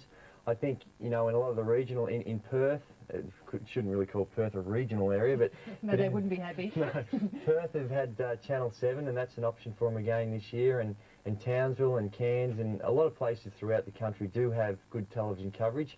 We'd like to see the ABC get behind the sport again, because they did a great job and provide, with the national coverage they can provide and the assistance they can help us, that would be a real boost. But no, there's some good things happening in television, and I think that you know, the future is bright, and we got to start looking at the positives out there rather than dwelling on the negatives. And you're still getting lots of kids to the games. You're still getting a really good draw. It's still a big draw card in terms of younger people coming through. Well, that's probably the biggest misperception that's going around. I mean, attendances, they certainly have plateaued, and they don't have the massive increases, year-by-year increases that we did in the 90s, but they're still not too bad. Last year, for example, we averaged, I think, 4,700 people to games, which, I mean, obviously we want to do more, and now we can't because we're at the State Netball Hockey Centre. Because it's a smaller stadium. But it's a different model, and the atmosphere that we believe we can create there. But across the board, right throughout the country, and in Perth, South Australia, it's going very well. Now, you're also ambassador for the Masters Games, which is starting in October. What sport are you going to play? Yeah, I can't be running around in basketball because we'll be in season there. So I'm going to have a hit of golf. It's probably the only way I'll ever get on the Royal Melbourne Golf Course. Are you any good at golf? No, I'm pathetic. I'm very, very bad. So whoever teams up with me, I don't know. I'm in the over 35 category, I think. So I may be a bit of a hindrance. Hopefully I don't bring the other people back to my level. Are you better at golf than you are at swimming? Well, it's a bit line ball. It is a line ball. All right, well, let's talk about your future too just before we wrap up. I mean, what do you see? Are you going to edge Dad out and take over the coaching role? What do you think? I want to remain involved in the sport as much as in any way I can. You know, I don't have a set plan as far as what it will be, but certainly in recent times in getting involved a little bit more hands-on in the administration of it all, I think that it's very, very challenging and exciting, and I think that that's something that I look at to continue to do. But right now, my main focus is on playing and making this move to the State Netball and Hockey Centre, which we actually have an open day. Tell us about that on Sunday. Yeah, tomorrow in Melbourne between 11 and 3, and the guys, our team will be training from 11 or 12:30, so people can come along and see the open training session, see the fellas what we go through on a daily basis training, and also just check out the facility and see where hopefully our members can see where they want to sit, and the club's got a few other activities. The juniors are training, and just an information day. So everyone's welcome. You don't have to be a member, just everyone's welcome to get along and check it out. And you'll sign them up if they're interested, of course. Yep, and they can just come down and meet the players, sign some autographs, say good day. Do some good work tomorrow. Yeah, no, well, I can't actually train, but I'll be on the sideline screaming and carrying on and looking like I'm doing something anyway. You've done it well for years, Andrew. Continued success. Thanks so much for coming. No worries, thanks a lot. Andrew Gaze. Let's quickly update the AFL before we cross out to the Coburg City Oval, and let's check those scores. Geelong 1-2-8. The Kangaroos have got an early lead, 3-4-22. And in the other match of the day, I think Carlton 3-2-20 in the VFL, Williamstown 3 straight 18. So much tighter match there. And in the other VFL match, North Ballarat 1-4-10, lagging behind Werribee on 7-4-46. Let's go back out to Coburg and look, Phil, Andrew's just not interested in looking for that bottom. I figured he'd be the sort of bloke who'd pick it up in no time, Bev, and would give you the right mail. And always the best bloke to interview, Andy Gaze, because you only have to ask him one question and he'll go forever. He said to me, look, just move out. I'll take over. No need for you, he said. That's it. Well, we haven't got time to discuss anything more here. They're about to start, but here's Roscoe on the boundary. All right, thanks, boys. Good on you, Bev. Yes, well, no injury on the Coburg Tigers, that's good for them. But David Robbins has an ankle injury, and I don't think he'll be back in this second half. And the breeze has dropped, and I don't know what Sandy can do, but they're very disappointed in there about the performance in the first half.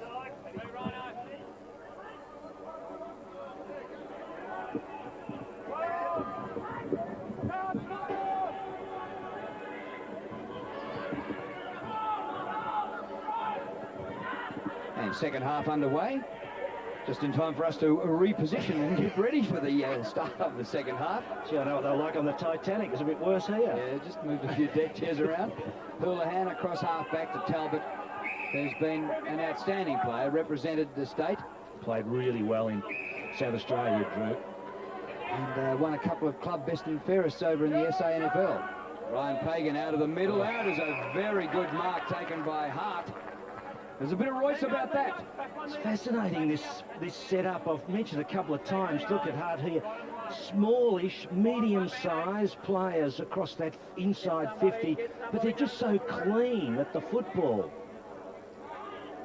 So Alan Richardson, the coach, got them really well set up, Drew. And Hart from outside 50. It's right. It's not coming back. And through for a minor score. It prompts me to say, Phil, actually, it's possibly one of the best coached Coburg sides has ever gone around. And even some of those sides that won premierships weren't coached as well as this one. It's taken you nearly to the end of the season to stick the boots right into me. He is good. He's doing well, Alan Richard. He's really enjoying his year too. Great to have them in the finals. They made the finals last year, but went down to Frankston at Sandringham. Are you ready yet, Roscoe? You'd be no more ready or less ready than we were when the half I'm sorry about that. I could have extended a little bit, but the questions being asked, how many possessions did Biddiscombe have in the first half? Drew, you've got that, I think. He's had 19, just a handy half of football, 9 kicks, 10 hand passes. Yes, Tony Jewell and Paul Hudson and Darren Gasper in the rooms. Good filling in there for Coburg. Some of the other stats to half-time. Well, Weston's had 18, Pagan 16, Biddiscombe 19, Houlihan 15, Edney 14. But the most amazing thing about Edney, 14, but he's had 5 goals to half-time.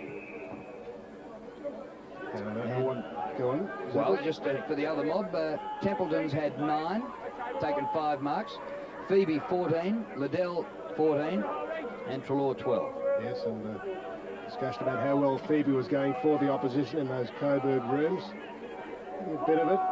Seems to be less than 100%. Liddell trying to lift his side, the captain. It's had a big impact. Trelaw there has had a pretty good first half. Bit of dragging out of packs. And Liddell holding the groin or limping. Worst to come to the Zebras.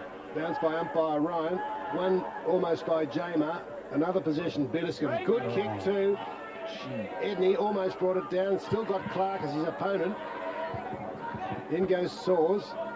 And Trelaw comes up with it. Good kick. His vision was very good there. Into Barnaby Howe. Bad handball. Oh, look at that. Can you believe that, Ross? Maybe Mitchell Grant. They're going via to Cateville. Grant into the pocket to Oakley. Even if he did mark it to be on a bad angle. It's punched away. And nothing coming from that thrust forward by the Zebras. A bad handball put Phoebe under pressure, and he went further sideways to try to get out of the noose, and it ended up being laughable football, that.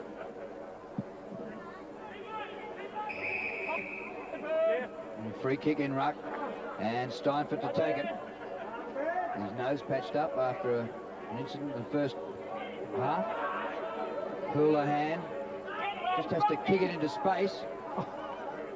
McGrath does well. He's going to get a free kick. Advantage now to Coburg.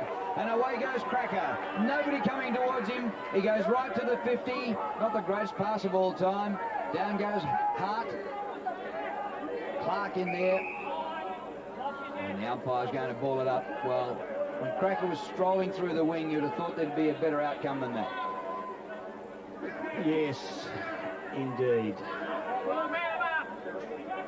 Still a great chance here for Coburg. A ball up about 45 metres, 40 metres from goal. Rovers want it now. Cracker, Edney. And another ball up. Did you get a cup of coffee at half-time, Roscoe? I did, thank you very much. Yes, and Beautiful. lovely sandwiches and scones. And haven't they looked after us magnificently here today? It's a real competition, and they're right up there, thanks to the Coburg ladies and gentlemen, Phil. Indeed. It's true, there are. That's right. I don't think it's only women who make scones, Ross. Good work, Carlson, Liddell, Ainley, been quiet really. Chasing it, Mitchell Grant for the Zebras, and Hyde. Even contest. A lot more individual manning up, I think, Ross. I don't know whether you were down closer, whether Graham Yates put some emphasis on that. But I noticed there's a few blokes, Ross, that are actually now niggling their opponents. Funk on Pagan's one example, or was, a few minutes back. Well, that bounce was touched on the way up. Mitchell Grant, Taylor, clean grab. Have to use all his strength to get it to McCarthy.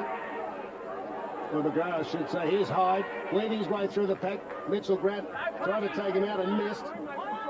Cracker in the right slot. Beautiful, deft touch to take the ball away from the Zebra defender. That was absolute poetry, wasn't it? The way he did that, if he just got a yard, we might see it, but it was just, wasn't it, stunning? That's right. Robin Archer on your favourite show When Saturday Comes, Phil, was talking about the art, relationship with art and football. Yeah. Danny Frawley, well, he hasn't had any reason to smile much this year. Good to see a smile on his dial. Touch, play on, so it's no mark to Phoebe. Ferraro towards centre wing. Do you like the game Weston's played? Oh, some sort of a hand pass. It's a second throw. Oh. Gee, you blokes give a bloke up quickly, don't you? Well, George Gregan disposes of a ball like that, and he's playing a different code. Liddell. Well done, Royce Vardy. Beautiful. That's where Templeton should have used his body, Drew. He should have backed into him, but he doesn't do that. Here's David Weston again, out to Pagan. Good balance. They're making space for themselves. Steinfort draws a man. This is beautiful to watch. From Mellon. The pass just outside the 50. Edney could do anything from here. Like run around the bloke and kick his sixth. Told to now play on. Puts it to the hot spot. Just gets it over the defence. Talbot's come up from defence. Biddiscombe. His kick down towards the, I was going to say forward pocket, was that in front of goal. And a great chance here for McGrath. It bounced. I thought that might have bounced up in the air and over for a goal, but it's touched through. I called Martin McGrath McCarthy before. I must have been thinking about the VFL boundary umpire in the Commonwealth games. Yeah. There's Tony Jewell, who's just, you know, Richmond premiership player, premiership coach, match committee. He's been sacked from everywhere, but he just still keeps on putting in. He is Tiger through and through. Premiership spectator now. Yeah. Wilson inside 50. Back goes Talbot. No, I thought the worst might happen. It didn't. Former coach of Caulfield too, Tony Jewell, back in the 70s, Roscoe. Blue and white hoops. What was it, the Royals? What were they? They're down there in Caulfield Park. Hyde. He was legendary down there, I tell you. Over the Dragons now. Oh, here's a lead from Cracker away from Ferraro. Phil, what they use the ball so confidently and well, don't they, Coburg? Well, they're kicking. Yeah, that's right, Ross. I said before though, I wonder what happens when they come up against a side that maybe just has a couple of good defenders in the back half, that maybe starts to put the pressure and exerts more pressure up forward so that they can't deliver it as easily, where they've got to take some marks. Now, at the moment, they can get away with it, can't they? So Andrew Cracker yet to get a major. He's had a major impact on the game. Oh, Yes. Oh, God. Tell you what were the Zebras doing? I can't even begin to ask what they were thinking. A clever goal in the second term. Opens up the goal face. Did that a bit too confidently or nonchalantly. 46 points. The margin. Down at Port Melbourne, where it's a bit tighter, Ross, you mightn't get out of the midfield with quite the same ease, you know. So it could be a slightly different game for Alan Richardson to consider when they're down there. But I mean, they'll have Hudson back as well, and he can play a bit as a tall, can't he? They can't even kick out of defence half distance without the opposition chipping in to take it. And here's Chris Hyde, who's played senior games for the Tigers this year. In fact, just a couple of weeks ago. So he'll be kicking from inside the 50, but you can tell by the darting eyes he's not happy about the distance. You go close. Touched on the line, or did it get over? It's paid to the goal. The goal. Well, didn't have a lot to spare. Been in the excellent goal umpire. Yes, well, Ross, I think that you ought to just catch him for a beer afterwards to get the true story of what happened before half-time with Templeton. Or quarter time, was it? Hyde there, nice kick. Just, and gee, I would have thought that Coglan was a chance to touch that, but he didn't seem to complain. Look at that scoreline. Yes, and if you just tune in, no great controversy with Templeton, just a shot after the siren, whether it had gone through or not, whether it had been helped through. But what was his explanation? It didn't seem to ring true, whatever the explanation was. The ball didn't go over on the first occasion. The defendant sort of knocked it into the behind post, the goal post. Yeah. Phoebe. Must have been at the wrong ground. Templeton. Now he's 80 metres from goal. Falls over.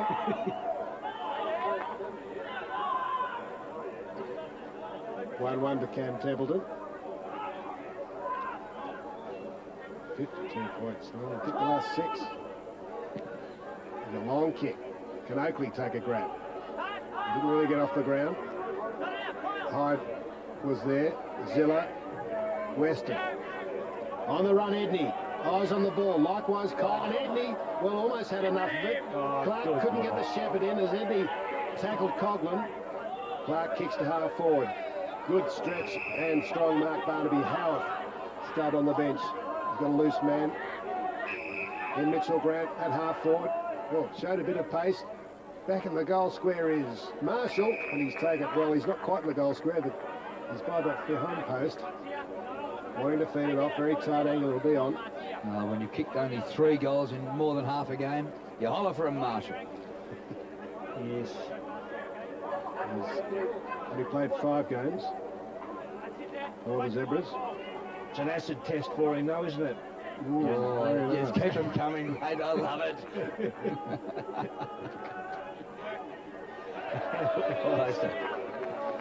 Oh, dear. You would have thought that the Zebras would have... Well, a few weeks back when we saw them... Oh, no, we didn't actually. They saw them against Carlton and they struggled, didn't they? But we've seen them at other times. We thought they'd be a real chance. If this form keeps up, they'll miss the 8. Yeah, without a doubt, Ross. Without a doubt. Seems incredible when they were 3rd a month ago. Got some injuries, though, with Melbourne. Mainly got a fist to it, but didn't clear the area. And it's going to be a free kick here to Coburg. Stephen Zilla had a good look.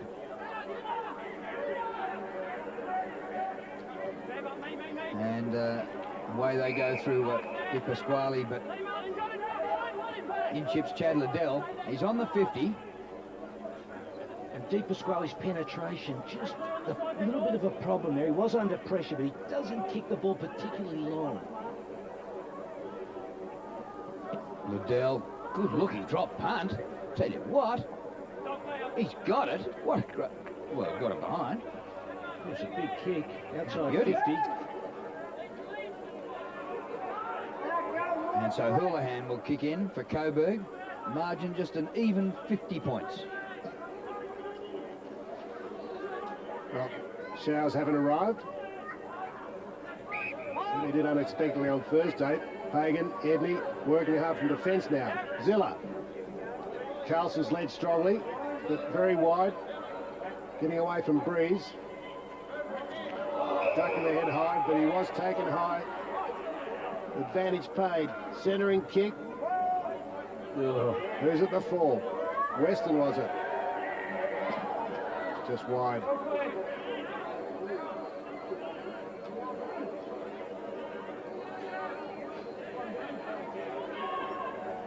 It's the best weather we've had on a Saturday afternoon for a good time.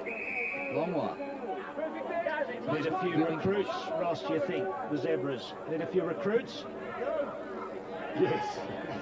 We were down there at the Malthouse on Monday night watching the recruit with Gary Sweet, Kevin Harrington and the crew. Had a lot of fun. Kick by Liddell comes to the front. Houlihan races it away and just finding too much space. Oh, look at this to Hart, who marks, hits the ground running, goes for goal and nails it. Simon Hart gets his second goal. And Coburg careering on. Well, gee.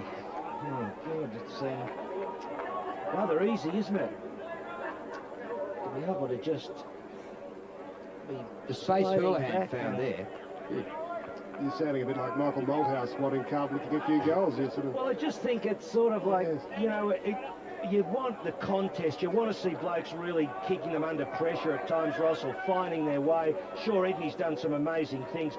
But the space there, all because of mistakes up third. You've got two sides that are not equal. That's the problem.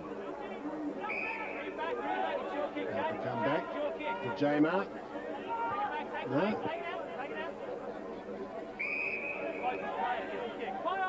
Barnaby. No. Liddell. Gee, kicked it a long way too. Whistle's gone. So Andy free kicks. Jumper pulled. Jumper pulling perhaps by Talbot on the mark. So Marshall got a better angle now. Perhaps can avoid contacting the woodwork.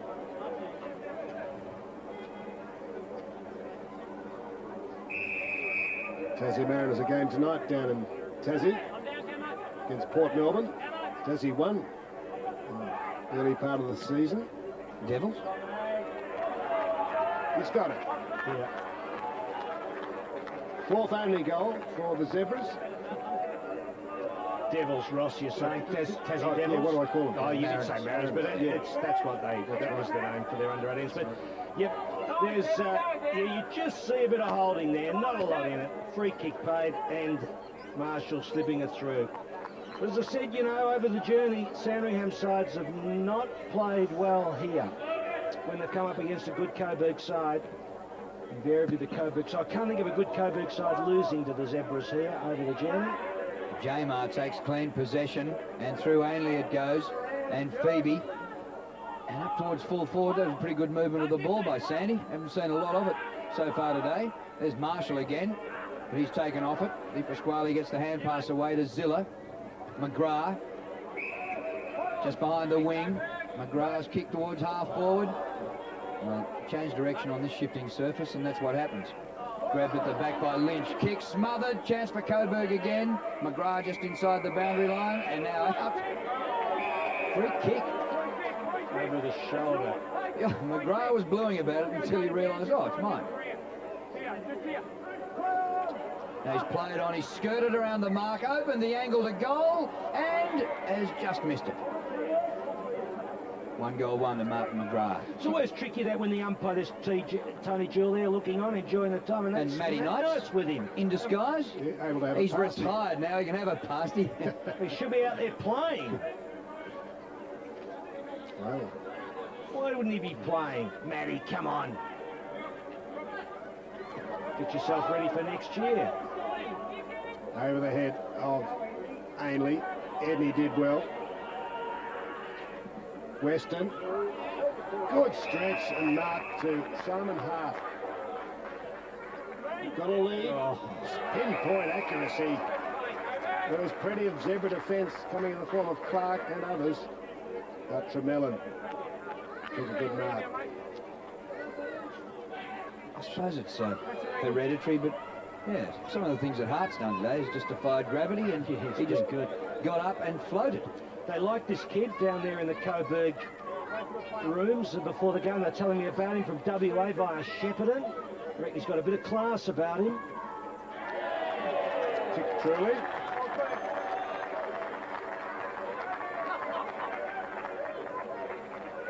And Ben Tremelin. They set it up nicely. This side is going to be very, very hard to beat in the finals. And it will certainly worry sides. Again, though, I do say Port Melbourne is a lot tighter.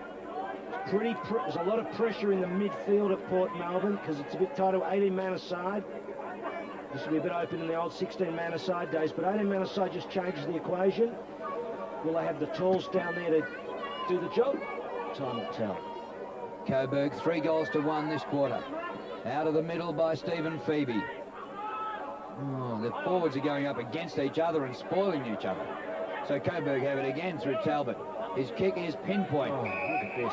Edney again, and look at this cracker up near half forward. Andy Cracker kicks towards full forward. Hard again. Royce might be watching the telecast this afternoon. Yes, has he? Ryan Pagan has a breather. Been selling a bit of real estate around the traps, Ryan Pagan. Rose, I think I spotted him in the Age this morning. One of those apartments you've been looking at in Mooney Ponds. Kicking short improves the angle. And here's the youngster who kicked the last goal. Tremelin's going to have another go. Yes, another one. Mooney Ponds is the Toorak of the North, Ross. You won't be out of place there. Tremelin. Well, I reckon this kid's all right. So his distance is now only about 35 metres, and the kick is good. Gun barrel. 2 in a row to Tremelin. But the number, I tell you, Drew, before the ball went there, when Cracker got it, the number of players before it went to Hart, wasn't it? The number of players on the lead, there was about 4 of them holding back, and Richardson's got them set up like with 4 players rotating around that 50-metre line and just darting, receiving passes. And you get away with that if the pressure's not on upfield. Tremelin, both of Tremelin's goals came from passes from Hart. Mitchell Grant laying the tackle. Steinford in strongly. You'd reckon Werribee, Coburg, Geelong. You wouldn't rule out the Hawks. And Port Melbourne, there's David Robbins on the left with an ankle. We were told by the doctor ankle, but Hector said it's more shin. But perhaps it's originally a shin injury, muscular sort of injury around the shin, and aggravate his ankle today. Whatever, he won't be back, I don't think. Bitterscombe out to Cracker. Clark, a bit unfortunate there. He should have been smarter, Clark. He had to know that he couldn't just lay the tackle on him. Cracker was smart. He just let the ball just drift, yeah.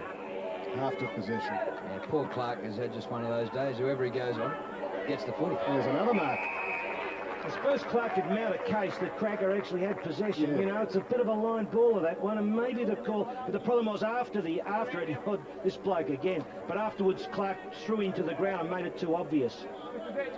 Oh, Tremelin, the bench. Well, he's having a purple patch like Edney had in the first quarter. And I tell you what, look at the way he kicks the ball, this bloke. He's an absolute classic. Just a classic deliverer. Or he has been. Let's have another look. He's just good. Beautiful. Just beautiful. That's 3 goals in about, what, 5 minutes, Paul? To Ben Tremelin.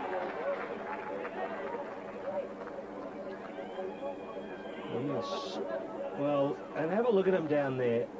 And again, they are medium-sized players and they are having an absolute picnic. The Zebra defence is just at 6 and 7's got absolutely no idea what to do. The ton's up. 5 goals this quarter, and Tremellan's kicked the last 3. Phil, the one team he left out was Port there also. Yes. Saturday. I was about to ask you, Ross, what your opinion was on all of them. It's a ball up from the centre bounce. They've been sorry, Jim. No, I was just going to say, they've been a bit hard to pick, Port Melbourne, you know, to know whether their form's a bit topsy-turvy now. That's a look, Ross. That is a look. Port supporter, you think? I reckon he might have the Harley Davidson just parked outside, so I'm not going to say too much. Unless Drew's going to accompany me to the car. Jamar backhands it, but it only gets as far as Corrette, who kicked it forward. Phoebe rebounds it. Stretching Mitchell Grant. Bounced on his chest. Corrette again. De Pasquale was looking for Cracker. Good spoil from Breeze, of which there is virtually none now. But enough to have a scarf wrapped around your neck. And there's Spring around the corner. A real spring in the step of the Coburg players. Corrette again. Short of the 50. Phoebe. Oh, kick goes nowhere. Zilla. High ball. Players looking into the sun. Oh, and there's a good defensive mark taken by Lynch. Started on the forward line early in the game. Goes back to Ainley. Could be a dangerous kick, but it works out okay in the mark to Wilson. Zilla comes off for the Tigers.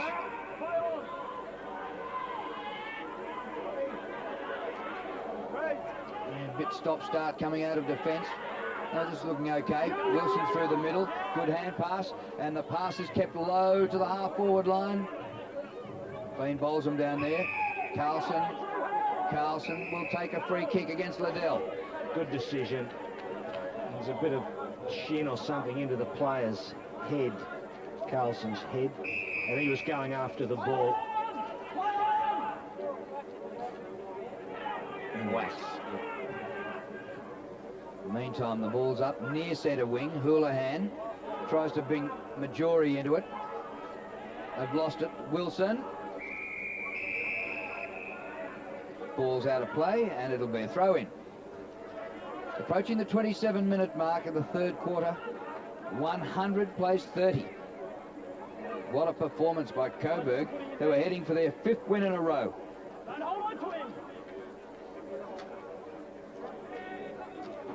Well, no ground given there. Jamar pulling the pack apart. There in the background, VFL on ABC TV. But of course, anybody watching already knows that. 1 o'clock, that's right.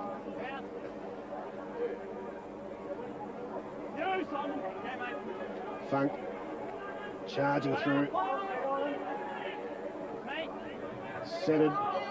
Treloar's there. Now outside 50, Andrew Treloar. Looks like he fancies a chance of a goal. They're only their 5th. Gets in the first half on a wing. Gives it a hook, won't quite get there. Oh, nice Mark Marshall. Well, he's kind of right, isn't he? With limited opportunities. She plucked that very, very nicely. On Melbourne's list, the big fella, and pinged the goal. Put through his 2nd of the quarter as well. So started on the bench, Tom Marshall. Did he get a run at all in the first half? I can't remember calling him before half-time. No, I don't He's recall. probably only been out there for 25 minutes for a couple of goals. And when you think, well, I suppose they thought they had their forward line loaded up, and if he only does play forward, it's a bit difficult. I'm not sure whether he had a quick run in the ruck at some point when there was a blood rule or something. I'm just not sure about that. Yeah, that's a good grab. That is a good grab. 197 centimetres. Well, there's the siren. And it's 3-quarter time here. And a huge third quarter by Coburg. They kicked 5 goals and Sandringham kicked just 2. So both Sandy's goals came from young Tom Marshall. And at 3-quarter time, it's Coburg 15-10-100 to Sandy 5-6-36. Leading goal scorers, Edney has 5 and Tremellan has 3, all in that third quarter. And Tremellan getting a pat on the head and saying, welcome to the show. And you're going all right, son. Well, they looked fantastic, Coburg. No question about it. They are a fair income, dead set premiership contender. Absolutely no doubt about that. They play brilliant football. Their small players are as good as any going around. And of course, they'll have access to a lot of players when the finals do come around, because they've got no AFL side. Their AFL side, Richmond, won't be in the finals. Edney he hasn't kicked a goal since before half-time. Tremellan just shows you the depth there. Tremellan via Shepparton, fantastic. So we'll see Alan Richardson shortly, but the Coburg Tigers are just flying towards the finals. And of course, Paul Hudson does qualify for Coburg for the finals. He's missing today because he was injured at training during the week, but he'll be back in a week or two. At three-quarter time, Coburg 15-10-100 to Sandy 5-6-36. Beverly. Thanks, Drew. Let's get to the other AFL VFL matches being played this afternoon. First up to the Geelong clash against the Kangaroos. And it is a bit of a one-sided affair at this stage. 2-4-16 to the Cats. Steve Johnson has the only 2 goals for the Cats. The Kangaroos have in fact put another goal on since we got that particular score. Lee Harding having booted his 3rd, so it'll be 7-6-48. David King, Troy Makepeace, Sav Rocker and Shannon Grant all have singles.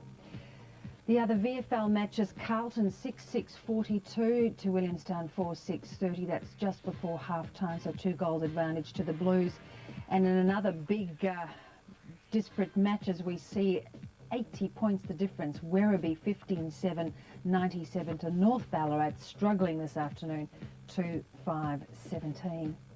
Let's get to results from Caulfield and race number 4, and it was Mastic paying 16.40 for the win from Almighty Yala and La Zagaleta, 9.35 the trifecta payout. Greg Childs in the saddle in race number 5 on the winner, El Nino from Bidaly and Lord Mick, $2,000 the trifecta, 6.50 for the win on El Nino. Let's go back out to the Coburg City Oval now for the final quarter and into the Coburg huddle, and Coach must be pretty happy. Yeah, a bit happier than Drew Milford, who's fallen off his chair at your race results, Beverly. He has lost a backer. But anyway, congratulations to an old mate of mine, Dennis Cometti, who's got a share in El Nino. Well done, mate. Well, yeah, well, Alan Richardson will go in and hear him. He'll be pretty happy. So once we go, William, I reckon we've just dropped off a bit with our awareness at the stoppages halfback. So make sure if there's enough numbers around the contest and your bloke's into the contest, then we want you to roll back to help the defence. Really important, boys, in our efforts to become ranked #1 in defence, that we keep this mob to a losing score. So I don't want us focusing about kicking a bigger score. It's more about holding them at bay. That way we'll get the numbers back and the score will look after itself. So really important. So Rock, Bids and Halls, plenty of run Bids. Back to half-back. Probably a bit more suited than Brad, so we'll get Brad up onto the wing. Zill's back into the middle. Heidi, terrific stuff. So Craig, Hagues and Crack. Crack, you started off in there, mate. You start the ball rolling in the middle. Really make sure you're winning the footy for us. Brad Miller and Binners, you guys can change off half-back there, okay? So forwards, Craig, Daniel, Marty, Benny Tremellan, Hagues, Hardy, just continue to rotate through full forward. We don't need to call that from the bench. If it is that you reckon you got a bloke that's really struggling to go with you out of the goal square, then perhaps you stay there, Hardy. Probably more you than anyone, but Benny Tremellan. Benny, where are you, mate? That's what taking your opportunities all about. You had 3 goals in a quarter in your first game's a terrific effort, mate, so we need that to continue. Okay, just in tight. Boys, we spoke at half-time about some blokes, individuals having terrific halves of footy and how disappointing it would be to leave it there. The same goes now, doesn't it? The trend has continued as a team, as individuals have been fantastic. Don't leave it here. Don't let yourselves down. Make sure that you're putting pressure on us as selectors, the senior group of selectors. Put your name back up there. It's been tremendous. It's been your ability to outnumber the opposition, having the courage in the back half to run and support. That's been the important thing. Blokes running over to assist, not running over to receive, not wanting to get forward to the footy. Let's go. Boys, just hang on a sec. Yes, well, we'll see the highlights, and it's all Coburg. And Alan Richardson, he's really doing well with this side, and they speak highly of him too. Drew, I've heard Vin Turano, who's the runner, was telling me Vin played over 200 games. He's a dual premiership player, 88, 89. He was saying that Alan, he goes out of his way to have a coffee with blokes, you know. He sits down, has a yarn to them about how they're going and where they're going, not when they hit rock bottom, well before, so that he keeps them up all the time. So it's really important. good relationship with the players. He's working hard on the strategies, and it's creative coaching too. He's going with a smallish forward line. He didn't have Hudson today. Hudson can play, you know, as a bit of a tall, because he can actually lead and mark and give you that Fettingham focal target at around about a 6-footer. But they've gone in without Hudson.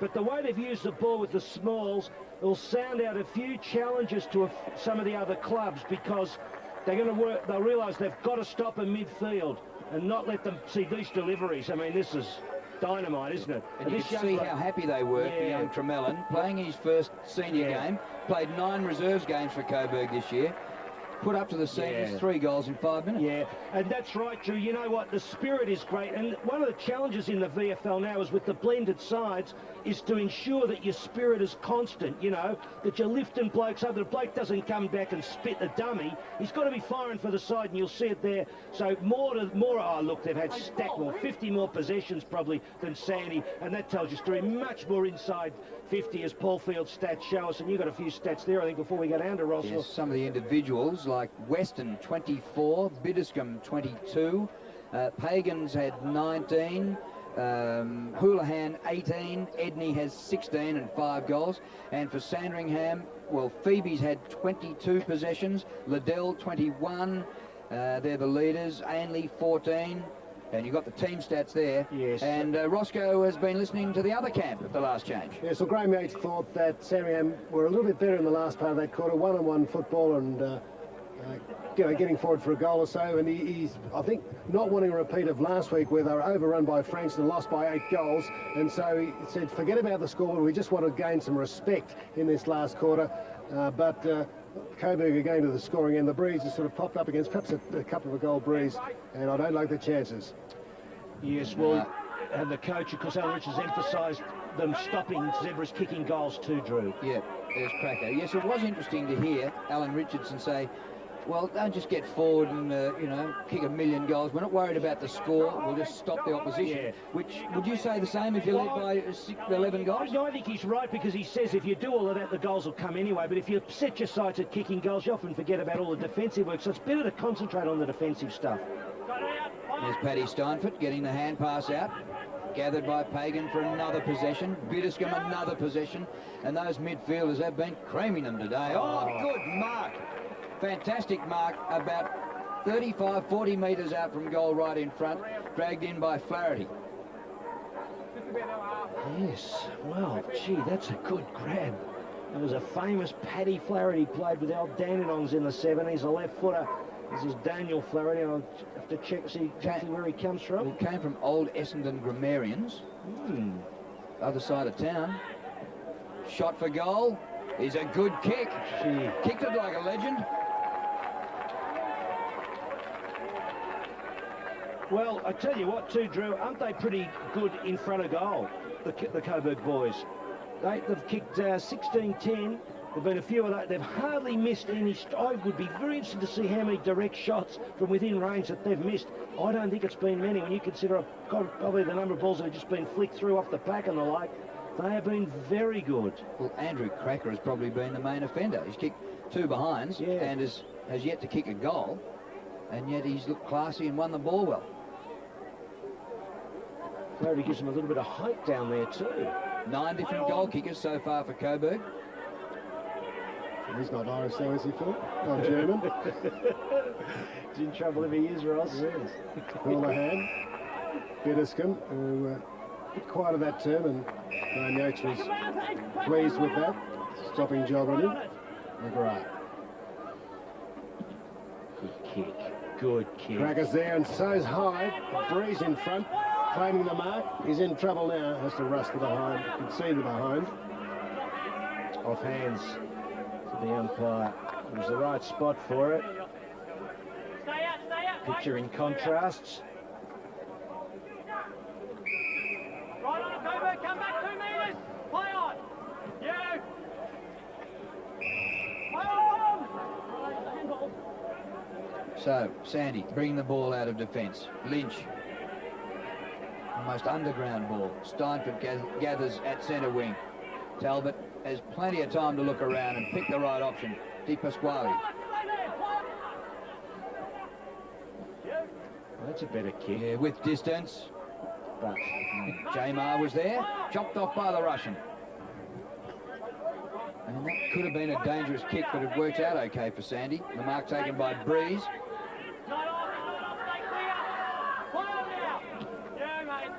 And this could be dangerous now. And the punch comes straight to the front, which is good footy. Flaherty goes to ground, gets it back to Rayson. Goes the short pass, perfect, McGrath. good defensive work there in the contest by the Coburg boys, and they won the ball back. Little 1%ers. Get into the contest, knock it down. Flaherty, I think, slipped a handball out. Bob's your uncle. Martin McGrath has kicked 25 goals for the season, and this for his second today. Shouldn't be much problem. He kicked one from the boundary line, so he should get that, and does. Sorry, Phil. Yeah, go for it, Drew. Go for it, Roscoe. I meant to say at three-quarter time that Lockie Oakley and Adam Coggan sitting on the bench. I don't know that they're injured. I just think they're playing well. Well, you know, Lockie Oakley's hardly touched the football, and Coughlin is probably pretty much in the same category. And Coughlin has been a driver in the back half, and Oakley is a powerhouse. But Di Pasquale took care of him. McGrath, they're kicking through the ball. And I tell you what, with this Coburg side, they're pretty exciting. 6 possessions each to those aforesaid Sandringham players. Jamo worked hard in the middle, but it's gone forward for the Tigers again. Ryan Pagan. He's been good, you know. Yeah, very consistent player during the year. Very good. Oh, Di Pasquale and Talbot. Not a long kick. McGrath has some shepherding. Tremellan's got the mark. And he'll line up for his 4th goal. Gee, he's only been in his area 4 times, and he's taken 4 marks. And he's an absolute beautiful kick. Look at the work, Ross, you plucked it. You saw those players go back. Flaherty, in fact, tried to cover for him. They were all covering for him, Roscoe, and he was able to mark it easily. Well, I mean, that's great sort of team play. They're the things that make a coach happy too. 187 centimetres, so he's got enough. Quite tall.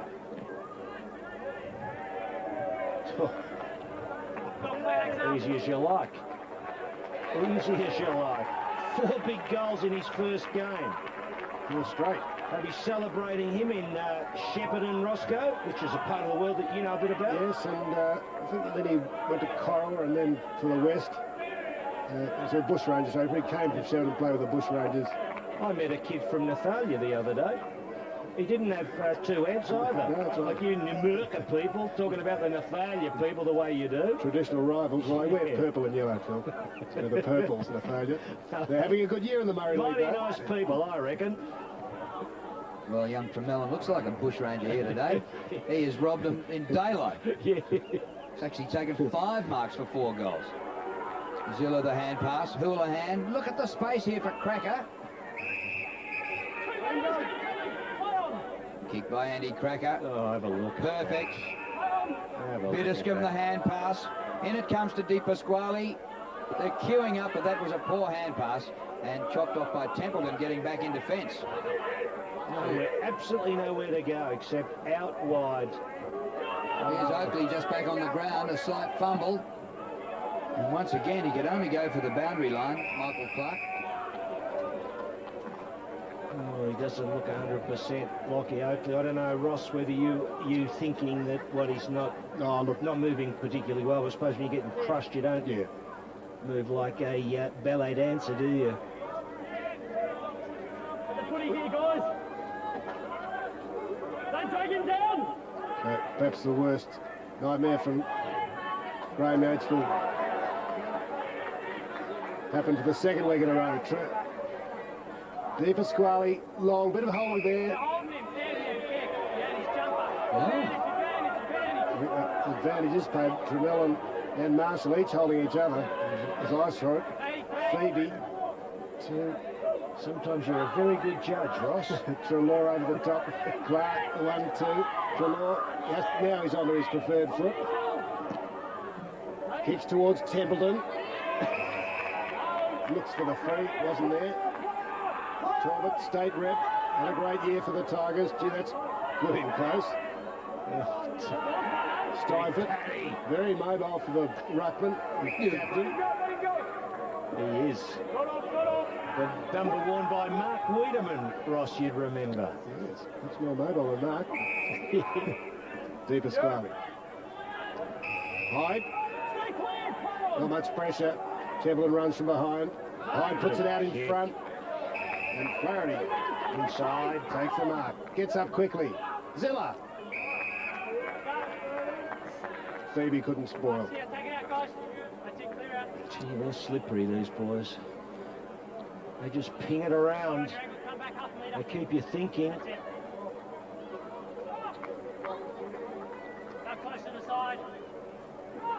29 years of age, Steve Zilla. 6 games in the VFL. He's qualified for the finals. Gee, Talbot.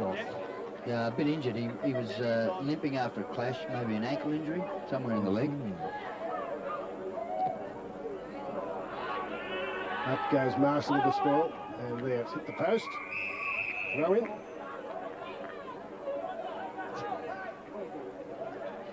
Steinford bouncing his step. Stuck it in the umpire's belly button. Arms up for Tremellin. Good, smart play. Pagan couldn't find Zilla. Laid the tackle. Wilson left it behind. It's a hot ball. Zilla, Pagan. The tackling Chad Liddell.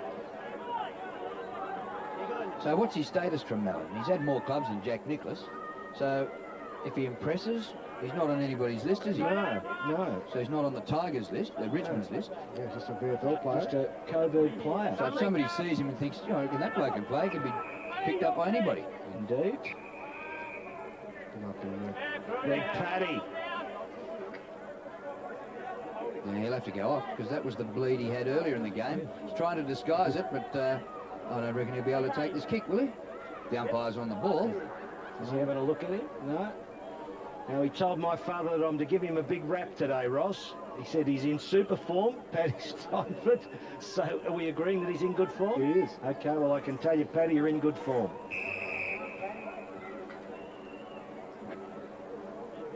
So he wiped it on the red part of the jump. That was smart. It was. That's cheeky. Can he get the goal? Paddy, we look from behind. There's no fist in the air for that. What was his injury, Phil? He missed a lot of football. Oh, yeah, someone did run it past me, and I can't recall what it was, Ross. It might come to me by the end of the game. He hurt himself in that opening game. Anyway, it's a great comeback. It looks like he's been playing all year. Was it a slight knee problem? Phoebe to Michael Clark. Oh. Flirting with danger. Oh. Misses Ferraro with his kick. They've got a big chance of winning by 100 here, Coburg, which would nearly be their biggest win of the year and Sandy's worst loss. Yeah. That's the usual captain Heath Tregear sitting on the bench. He might be back the week after next. Tremellin with a dubious hand pass. Phoebe receives. Well done, Weston. Houth was up. Taylor again couldn't grab it, but shepherded well. Weston, Zilla, Pagan, Weston again inside 50. Shoots at goal, pretty good shot, very good shot at goal. Well, they moved it really well through the midfield with good, quick interchange of handballs. And that is a candidate for power play of the day. He had it about 3 times from near the centre. And you know what's great about it too, Drew, is that he's been struggling. He wasn't named in the side originally. He got a gig. He's been with the club for a long time now. He's feeling the pressure with the AFL players coming back, and he's got to put his best foot forward all the time. He does spray the ball at times. He doesn't quite get the efficiencies, but that would be just so important for him. Really give him some confidence. He's had a good game. Yeah. Plenty of stats. Really good. Well, there's the margin out to 90 points, and we've got plenty of time left in this game. So it's been 4 goals to nothing in this last quarter. In fact, Sandy haven't even scored as much as a point. And another good mark to Flaherty. Gee, those 2 Irishmen, Flaherty and Steinford, Ross, they are a power pair, aren't they?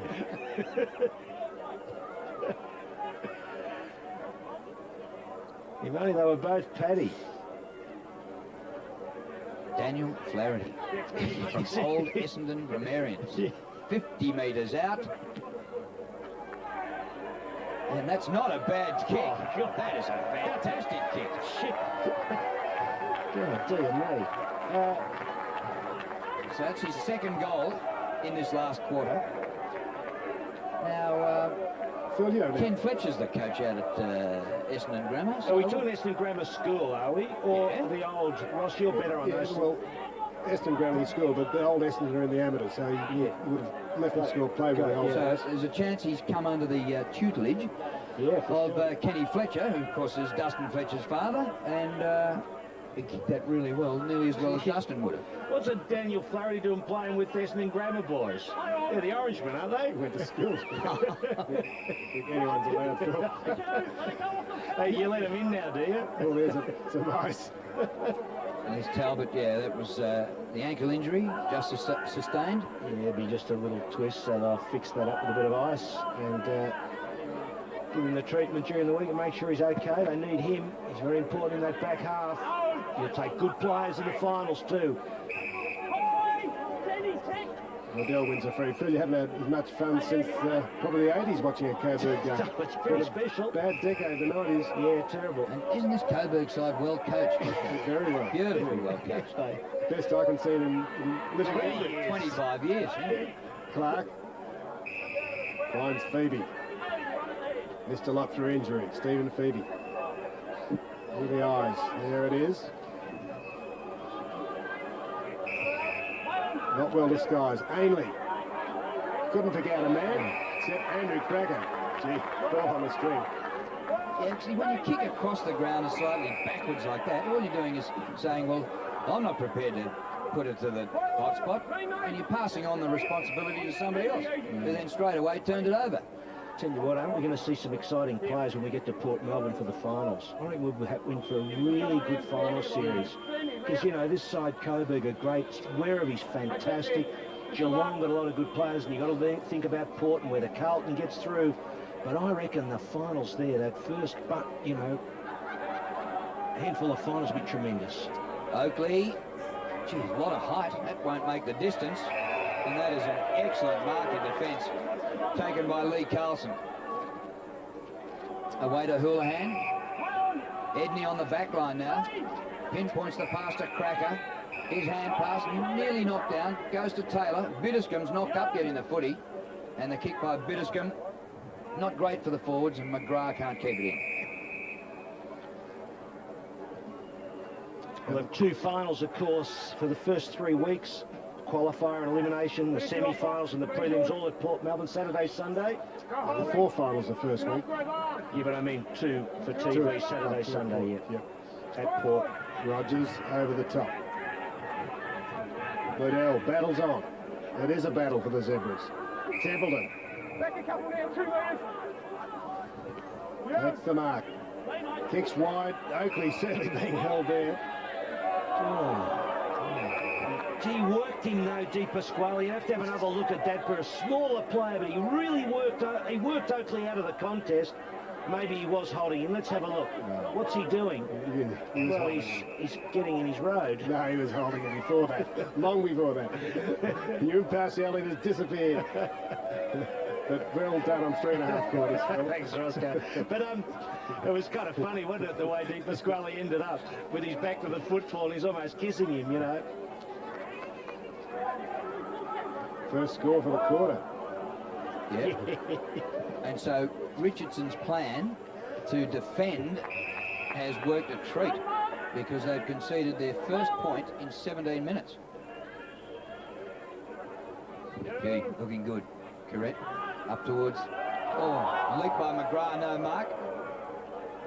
Well, you I know, don't like that number 2 getting the ball. Could you pronounce it for me? That was right. Well, every time he gets it, I want you to say it. Straight at it, guys. 132 to 37. There you've got it, not once but twice. Steinfort, clean possession. Bitterscombe, another touch. Ziller. Oh, Edney got a mile in the air. And it comes to Taylor, who puts him 100 in front. Oh, how was that? He just tiptoed through the tulips on the Coburg Proton Oval turf there and slipped a perler through Roscoe. And the big leap, was that Edney, wasn't it? He was doing the big leap. Have a look at him, how high he gets. Gee, that is, and he's nearly, God, he nearly was going to put that back, but how about your man Taylor there? Oh, nice clean grab, unlike earlier in the match. Took a while to get his feel. 101. Well, Drew Morford, you're not having a good weekend in terms of close matches. It was 108 last night, 101 now with more to come, I'd say. J-Mar hits it straight to Cracker. High tackle against Zilla. Yeah, I listened to you a bit last night. Why did you struggle? You struggled so much to try to make it interesting. Couldn't you make it interesting? Well, we had Mark McClure in the box with us. He should have got his boots on and gone down there and played for the Blues. It was shocking, wasn't it? Poor old Jack, isn't he doing it hard? Tim Scott Brannigan to Rogers out wide. On comes Majori. Off comes Craig Edney. At the fort, Bitterscombe, Taylor. Puts Houlihan under a bit of pressure, but he's got the composure to get out of it. Vardy kicks long. Rogers to mop up. Slipping Trelaw. Running support from Howarth. In the way, stretching Carlson. Was that a mark? No. Templeton. Was. Howarth. Phoebe. No, you. Over the head of the forward.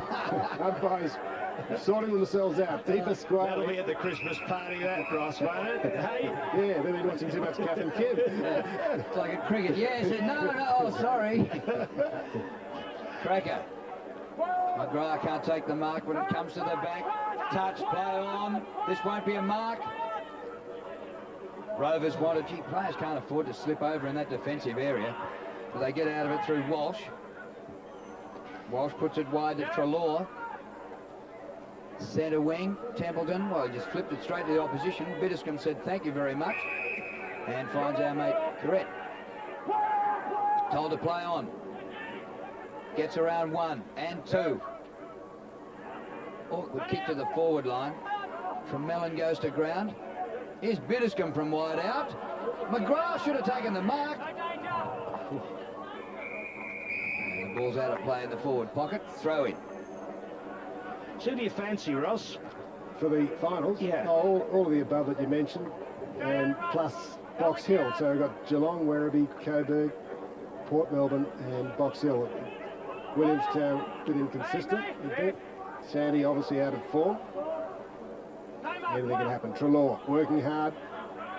It's the worst answer to a specific question I reckon I've received for about 10 years. Long way to go. Tim Scott Brannigan. Not Tassie. They're enjoying us down in Tassie, but their side's just not quite measuring up at the moment. Yeah, they're a game and a half out. I think 4 to go and playing tonight, so unlikely to make it. Oakley. Oh, Tim Scott Brannigan. Taylor the spoil. Well, our Tassie viewers are with us and they've been watching here today, but get along and support the Devils. They're playing tonight at York Park, 6 o'clock. Well, that's my information, unless it's changed. That's right. That's right.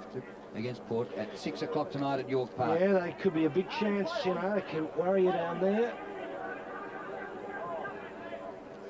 Here goes Taylor. Gets it outside the 50 and out of bounds. So their aim, they were leading by 64 at three-quarter time, and Alan Richardson said, don't try and kick goals, look after the defensive side. Well, how well has that worked? Because Sandy have kicked 1 point in 22 minutes. Yeah, well, it's too easy to just say, let's kick a big score and everyone puts their head up and they forget about the hard yakka. Houlihan. He's been very good too. Yes. Apparently the game tonight at York Park is at 6:30, so you'll have plenty of time to get there. Even if you live in Hobart, you can watch the end of this telecast and whip up to Launceston, to York Park. Here's Taylor. Taylor will get it back. Bitterscombe. Well, look at the loose players. Should have used the spray under the pitch this morning. Nobody's been near him. And that ball's out of play at half forward for Coburg. 33 touches for Bitterscombe. Not easy to pick a man of the match. People throwing hands in the air. You might have liked the honour today, Phil. Like a bloke who Keep does it a hard secret. yakka. Yeah, Yeah, through the hands. Yeah. Quick kick, Pagan. You've been good. Now on for a run. Nick Walsh, first time for today almost. Chopping it off. Carlson. Long, good kick. Oh, beautiful kick into the jury. Kicked a goal in the second term, but he's going to... he thought about passing it off. Just testing the distance. Might get to the line. And if he gets to the line, well... 6 goals over the top. to 0 in the quarter, just one behind the Zebras. 6 goals to 0. Boss. Oh, shocking kick, touch. Now, Rogers did it well, down to sores in his first game, except the kick wasn't very good. Rayson took the mark and chipping in with a bit of sprightliness is Tim Scott Brannigan. Oh, another interception. Good one by Rayson with the spoil. Advantage not paid, it's a zebra kick coming back to Tim Scott Brannigan.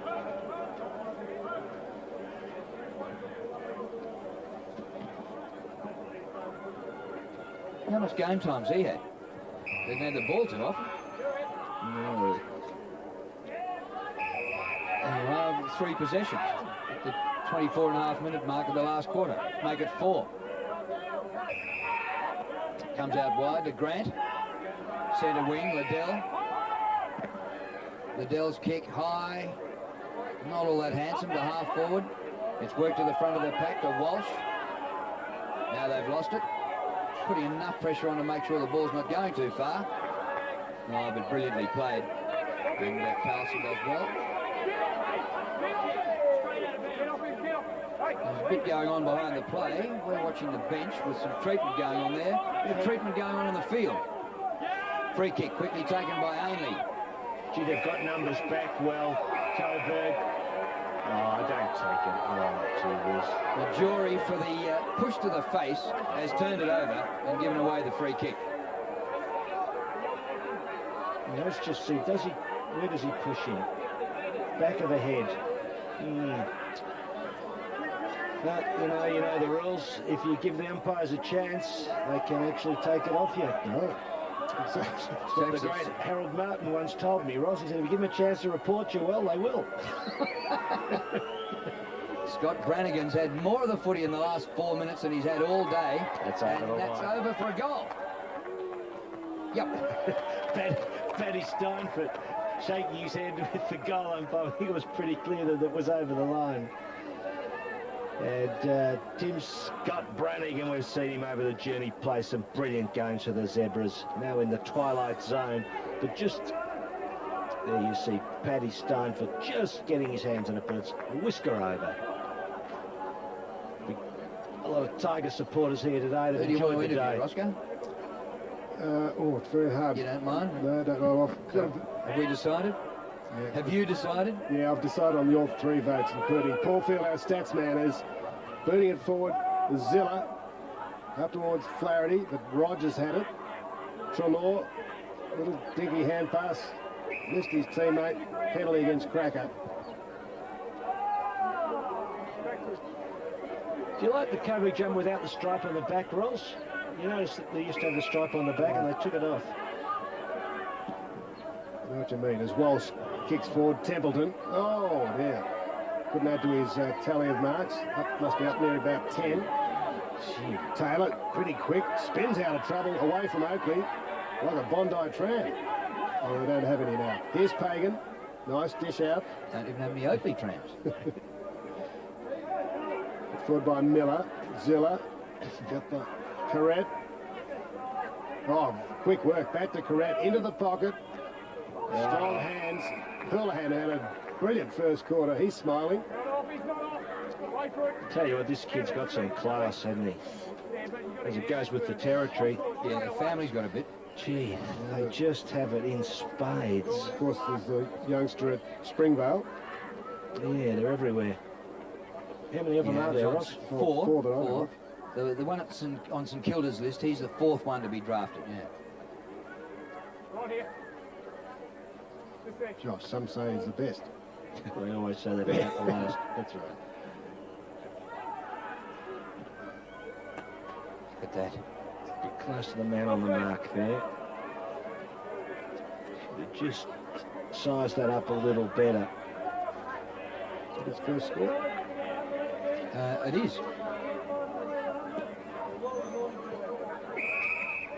Start on a half-back flank. That's right.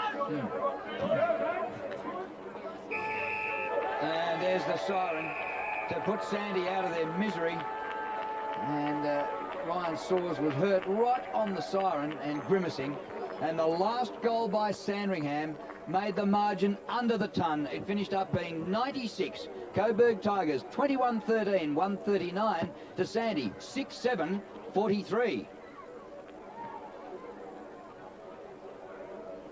Well, haven't the wheels fallen off Sandringham? They were third on the ladder after a win over the Bull Ants, and since then they've lost to Carlton, Box Hill, even Frankston, the greatest upset of the season last week when they lost to Frankston by 48, and today they've lost by double that, 96 to Coburg. Well, they've got a few problems. They've got to put a really good side on the park. That's the first challenge, but Coburg, they are just in beautiful form, and the run into the finals with them, they are just going to be in chock-a-block with players and in peak form. They're just brilliant around the ground, around ground level. They're just brilliant. You just saw one of the boys there, Martin McGrath, kicked 2 goals.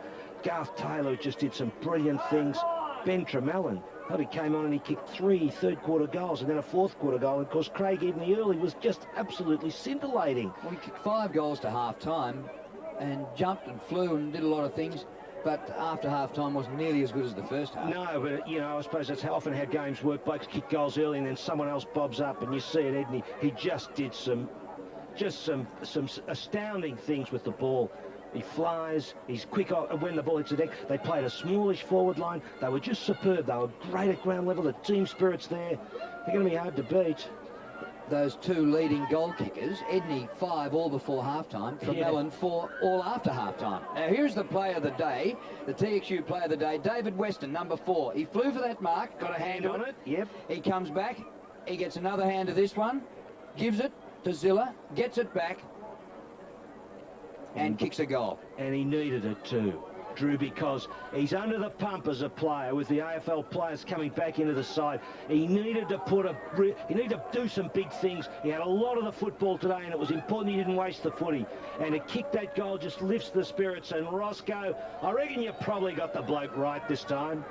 Well, with your help, Phil, perhaps we have. It was very hard to choose many good Coburg Tiger players, but we awarded the TXU player of the day to Ryan Pagan, midfielder. Tremendous, Ryan. Well done. What a win. Yeah. Co-captain or captain in the absence of Paddy Steinford. Yeah, look, vice captain now. Got a few leaders down the club with myself and Paddy and Westy and a few of those boys, and obviously a few of the Richmond guys as well. Obviously they've had AFL experience, so we've got a good bunch of leaders down there, so it's good. Mix them up. Well, we haven't seen you, I think, since round 1, Coburg, and frankly, I don't know whether you had a day out, Coburg Tigers Day, but you really were impressive. It's one of the most impressive displays that we've all seen this year. Today? Yeah. Oh, look, we'd like to think we're plodding along okay. Up thereabouts at the moment, 3rd on the ladder, I think. So, look, we haven't got a lot of stars on the side, but we've got a lot of tries. So, hopefully we can get thereabouts finals time. Well, you get a few stars here, Andrew Cracker and Garth Taylor, and the young kids, Tremelin and Flaherty, players are sort of unknown in VFL, but they're putting their hands up too, aren't they? No, that's great. Benny Tremelin there kicked 3 goals in the 3rd quarter, and Daniel Flaherty, an Essendon Grammar boy, played a lot of games in the 2s this year. Stood up today in the last quarter, kicked a couple of goals, so that puts a bit of pressure on, I suppose, us older fellas.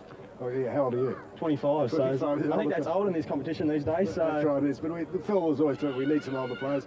Paddy Steinford back from injury, that's a great fill-up for the club too. No, it is good, it's really good. Obviously a leader around the club and that sort of thing, a lot of experience, 5 years on a Richmond list, so look, he helps the team immensely. So this is your 2nd year or 3rd year of the club? This is my 2nd year at Coburg, so... Yeah. You get some tips from Dad at home? Look, a few. I've been brought up with football, so obviously going to pick up a few along the journey, so hopefully they had a win down today at Kidinia Park, so yeah, look, few tips of the old man, obviously. Yeah, good on. Ryan Pagan, son of Dennis, of course, our player of the day. Fantastic win by the Coburg Tigers and all his teammates. Yeah, well done, Ryan. And how tough was it for him when he was at the Kangaroos, when your father's the coach?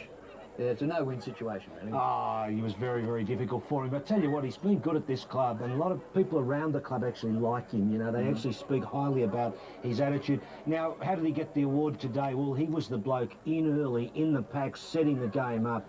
Drew, you know, he was handballing, and what did he have? 25 possessions or thereabouts. So he was really important, and that brilliant game at ground level they've got Coburg. They're going to worry a few sides. Yep. Well, you're going to win the game with a winning midfield, and so it starts at midfield. If it's on your forward line all day, you're just going to win the game. Yeah, and I mean Hudson will come back into that side. Now, he's the sort of bloke who could kick you 5 goals. You know, he darts around. He gives you just a bit of height. He's a 6-footer, and we're going to see some of these highlights. And the Coburg boys, like Edney, just there with riding the packs, and the way they ping the ball around, and we see it on screen. That we'll just see some of the highlights, but the way they ping that ball around early and they wait for leads. But the other thing is that you get blokes like this that just bowl into the side. Flaherty bobs up, you know, and all of a sudden he takes a big mark, kicks a goal.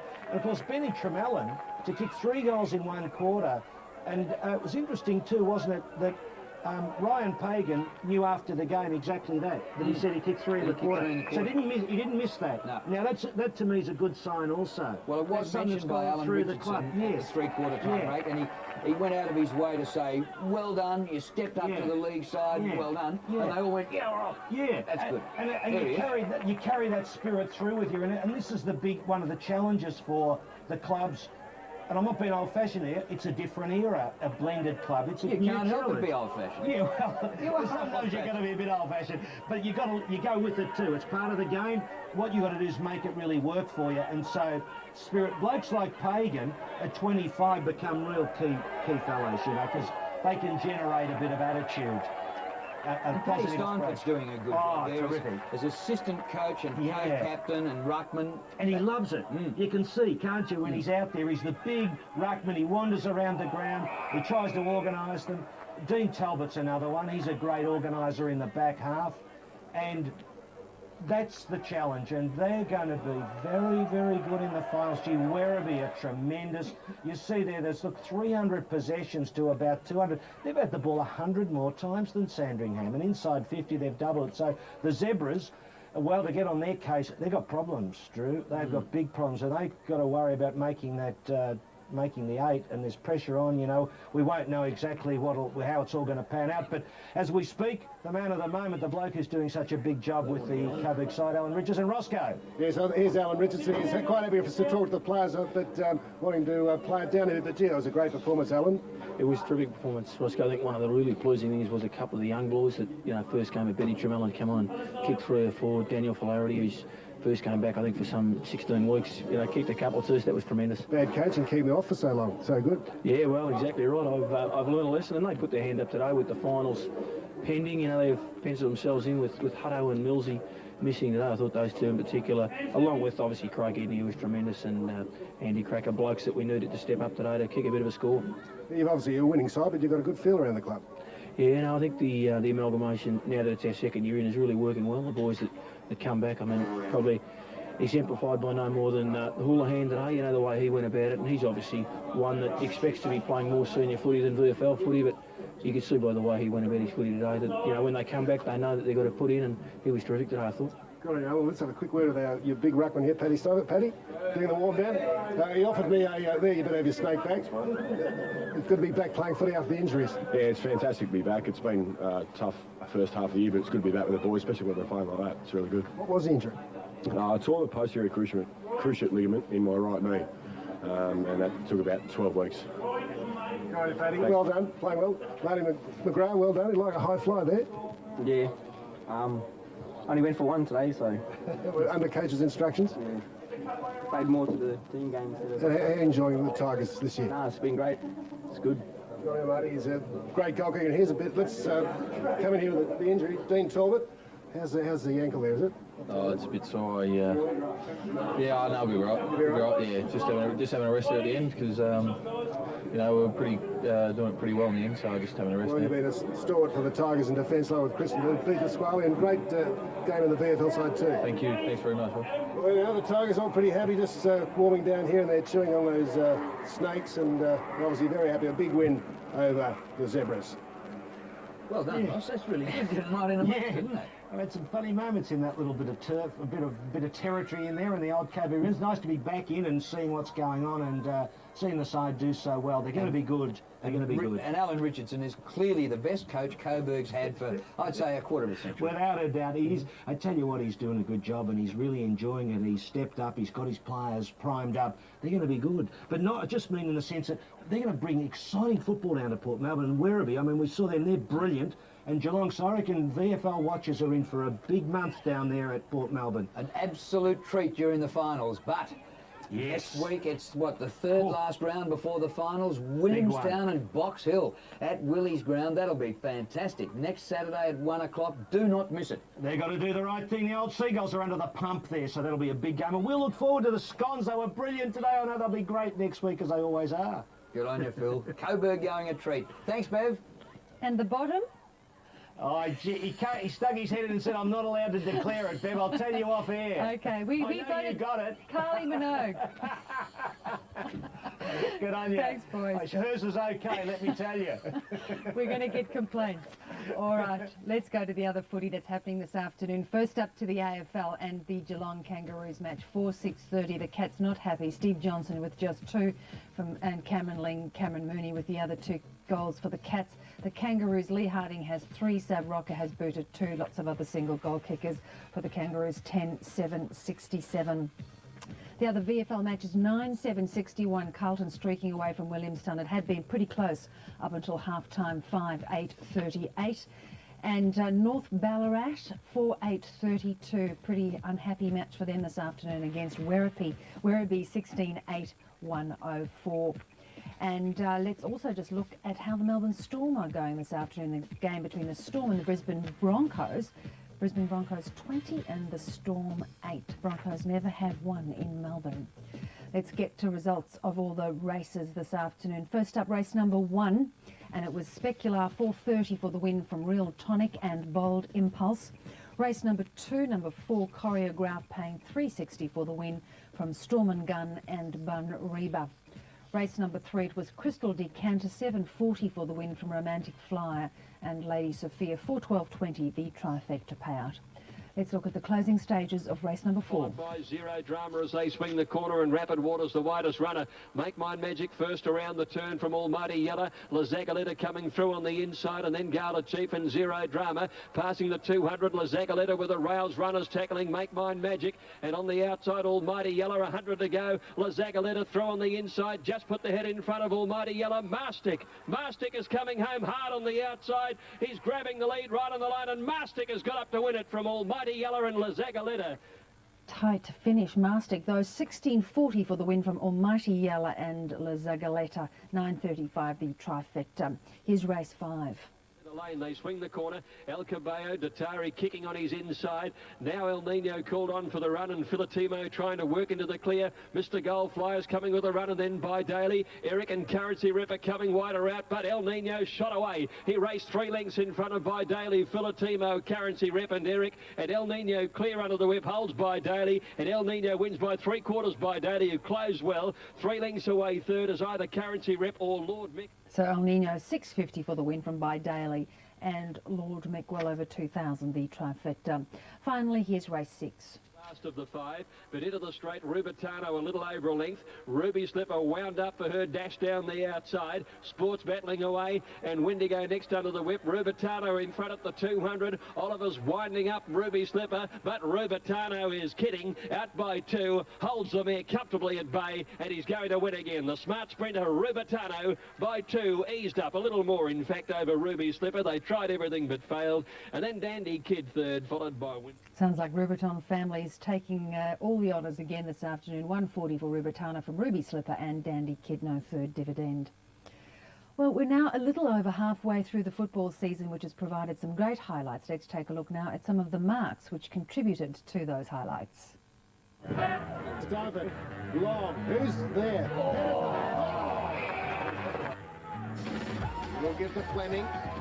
Pioneer, and Clayton takes a beautiful mark. Favola runs from half-back. Good centering kick, great kick. Oh, spectacular mark. Oh, one-handed mark. Daniel Roberts.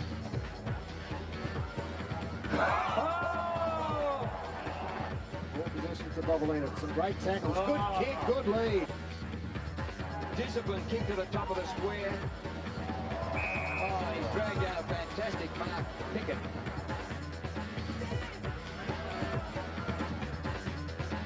Long kick. Favola. Good setup. Sinclair further afield to McCormick. His kick to centre. Couldn't make the distance from there. Smith pops it up high. They've run forward for a second. Yes! Right, so allows for the breeze. Right will go to the square and big lead. That's a great mark from Mitch. Damien Carroll on the end of it. Well, look at this. Inside 50 to Smith. Has he got it? He has. He was pushed forward. Kicks towards full forward. They've got a couple of numbers here. But bang, it's gone 75 metres to the goal square. The distance from there. Smith pops it up. And if you want to have another look at any of those marks, log on to www.football.vic.com.au and just follow the links. Now to this week's sports news, and Ian Thorpe made it 5 golds down and 2 to go in the Commonwealth Games on day 8 in Manchester. 19-year-old Thorpe made the biggest splash of the day, cruising to victory in the blue ribbon 100-metre freestyle to secure the 5th leg of his quest to win 7 golds. There was Aussie glory too for Petria Thomas, who won the women's 100-metre butterfly to become only the 2nd swimmer and the first woman to win the same event at 3 consecutive Commonwealth Games. Thomas led from the start to finish, winning in a time of 58.57 seconds. Mandy Lutz of South Africa was second in 59.68, and Canada's Jennifer Button was third in 1 minute and 22. Thomas, whose 3 world titles last year included both the 100 and 200-metre butterfly, had already won the 50-metre butterfly in Manchester and picked up bronze in the 200-metre freestyle and silver in the 4x200-metre free relay. Honours were shared in the weightlifting with hat-tricks of golds for Cameroon's Madeleine Yemechi in the women's 69-kilogram class, Australia's Alex Kadapatane in the men's 94-kilogram class, and Delroy McQueen of England in the men's 105-kilogram class. In team sports, the men's hockey final will feature Australia and New Zealand, as will the netball final, after the semi-finals were decided yesterday. Australia beat South Africa 3-1 and New Zealand thrashed Pakistan 7-1 in the hockey, while in the netball Australia downed England 49-38 and New Zealand overcame Jamaica 69-51. To golf, and overnight in the PGA International in Colorado, United States, Steve Lowry shot 7 birdies and 1 bogey to claim the early second-round lead. Lowry, who began the day with 8 points under the modified Stableford scoring system used in this event, overcame windy conditions to score 13 points and boost his total to 21. Craig Barlow was second with 17 points, Mark Brooks had 15 and British Open champion Ernie Els had 14. The scoring system awards 5 points for eagle, 2 for birdie, 0 for par, -1 for bogey and -3 for double bogey or worse. And at the Scandinavian Masters in Sweden, 22-year-old Adam Scott is the highest placed Australian in the field at 3 under the card. Adam shot an opening round of 65, just 1 off the course record on the first round, but dropped back to equal 4th place with a round overnight of 74. England's Warren Bennett got a lucky bounce off a tree late in the round and shot a 1 under par 70 for a 1-stroke lead in the tournament. And finally, Prime Minister John Howard says he will not pressure the Australian Cricket Board to go ahead with its tour of Pakistan, despite a guarantee of players' safety from Pakistan's president. Pervez Musharraf contacted Mr Howard last week to ask him to intervene in the matter, claiming the 3-test tour in October was important to Pakistani cricket. Mr Howard says it's not his decision if the team should go, but says he is confident the ACB will make the right decision. And that pretty much wraps up today's coverage. We hope you did enjoy your time with us this afternoon. Next week, we'll bring you the clash between Williamstown and Box Hill. Until then, you have a great week. Bye-bye for now.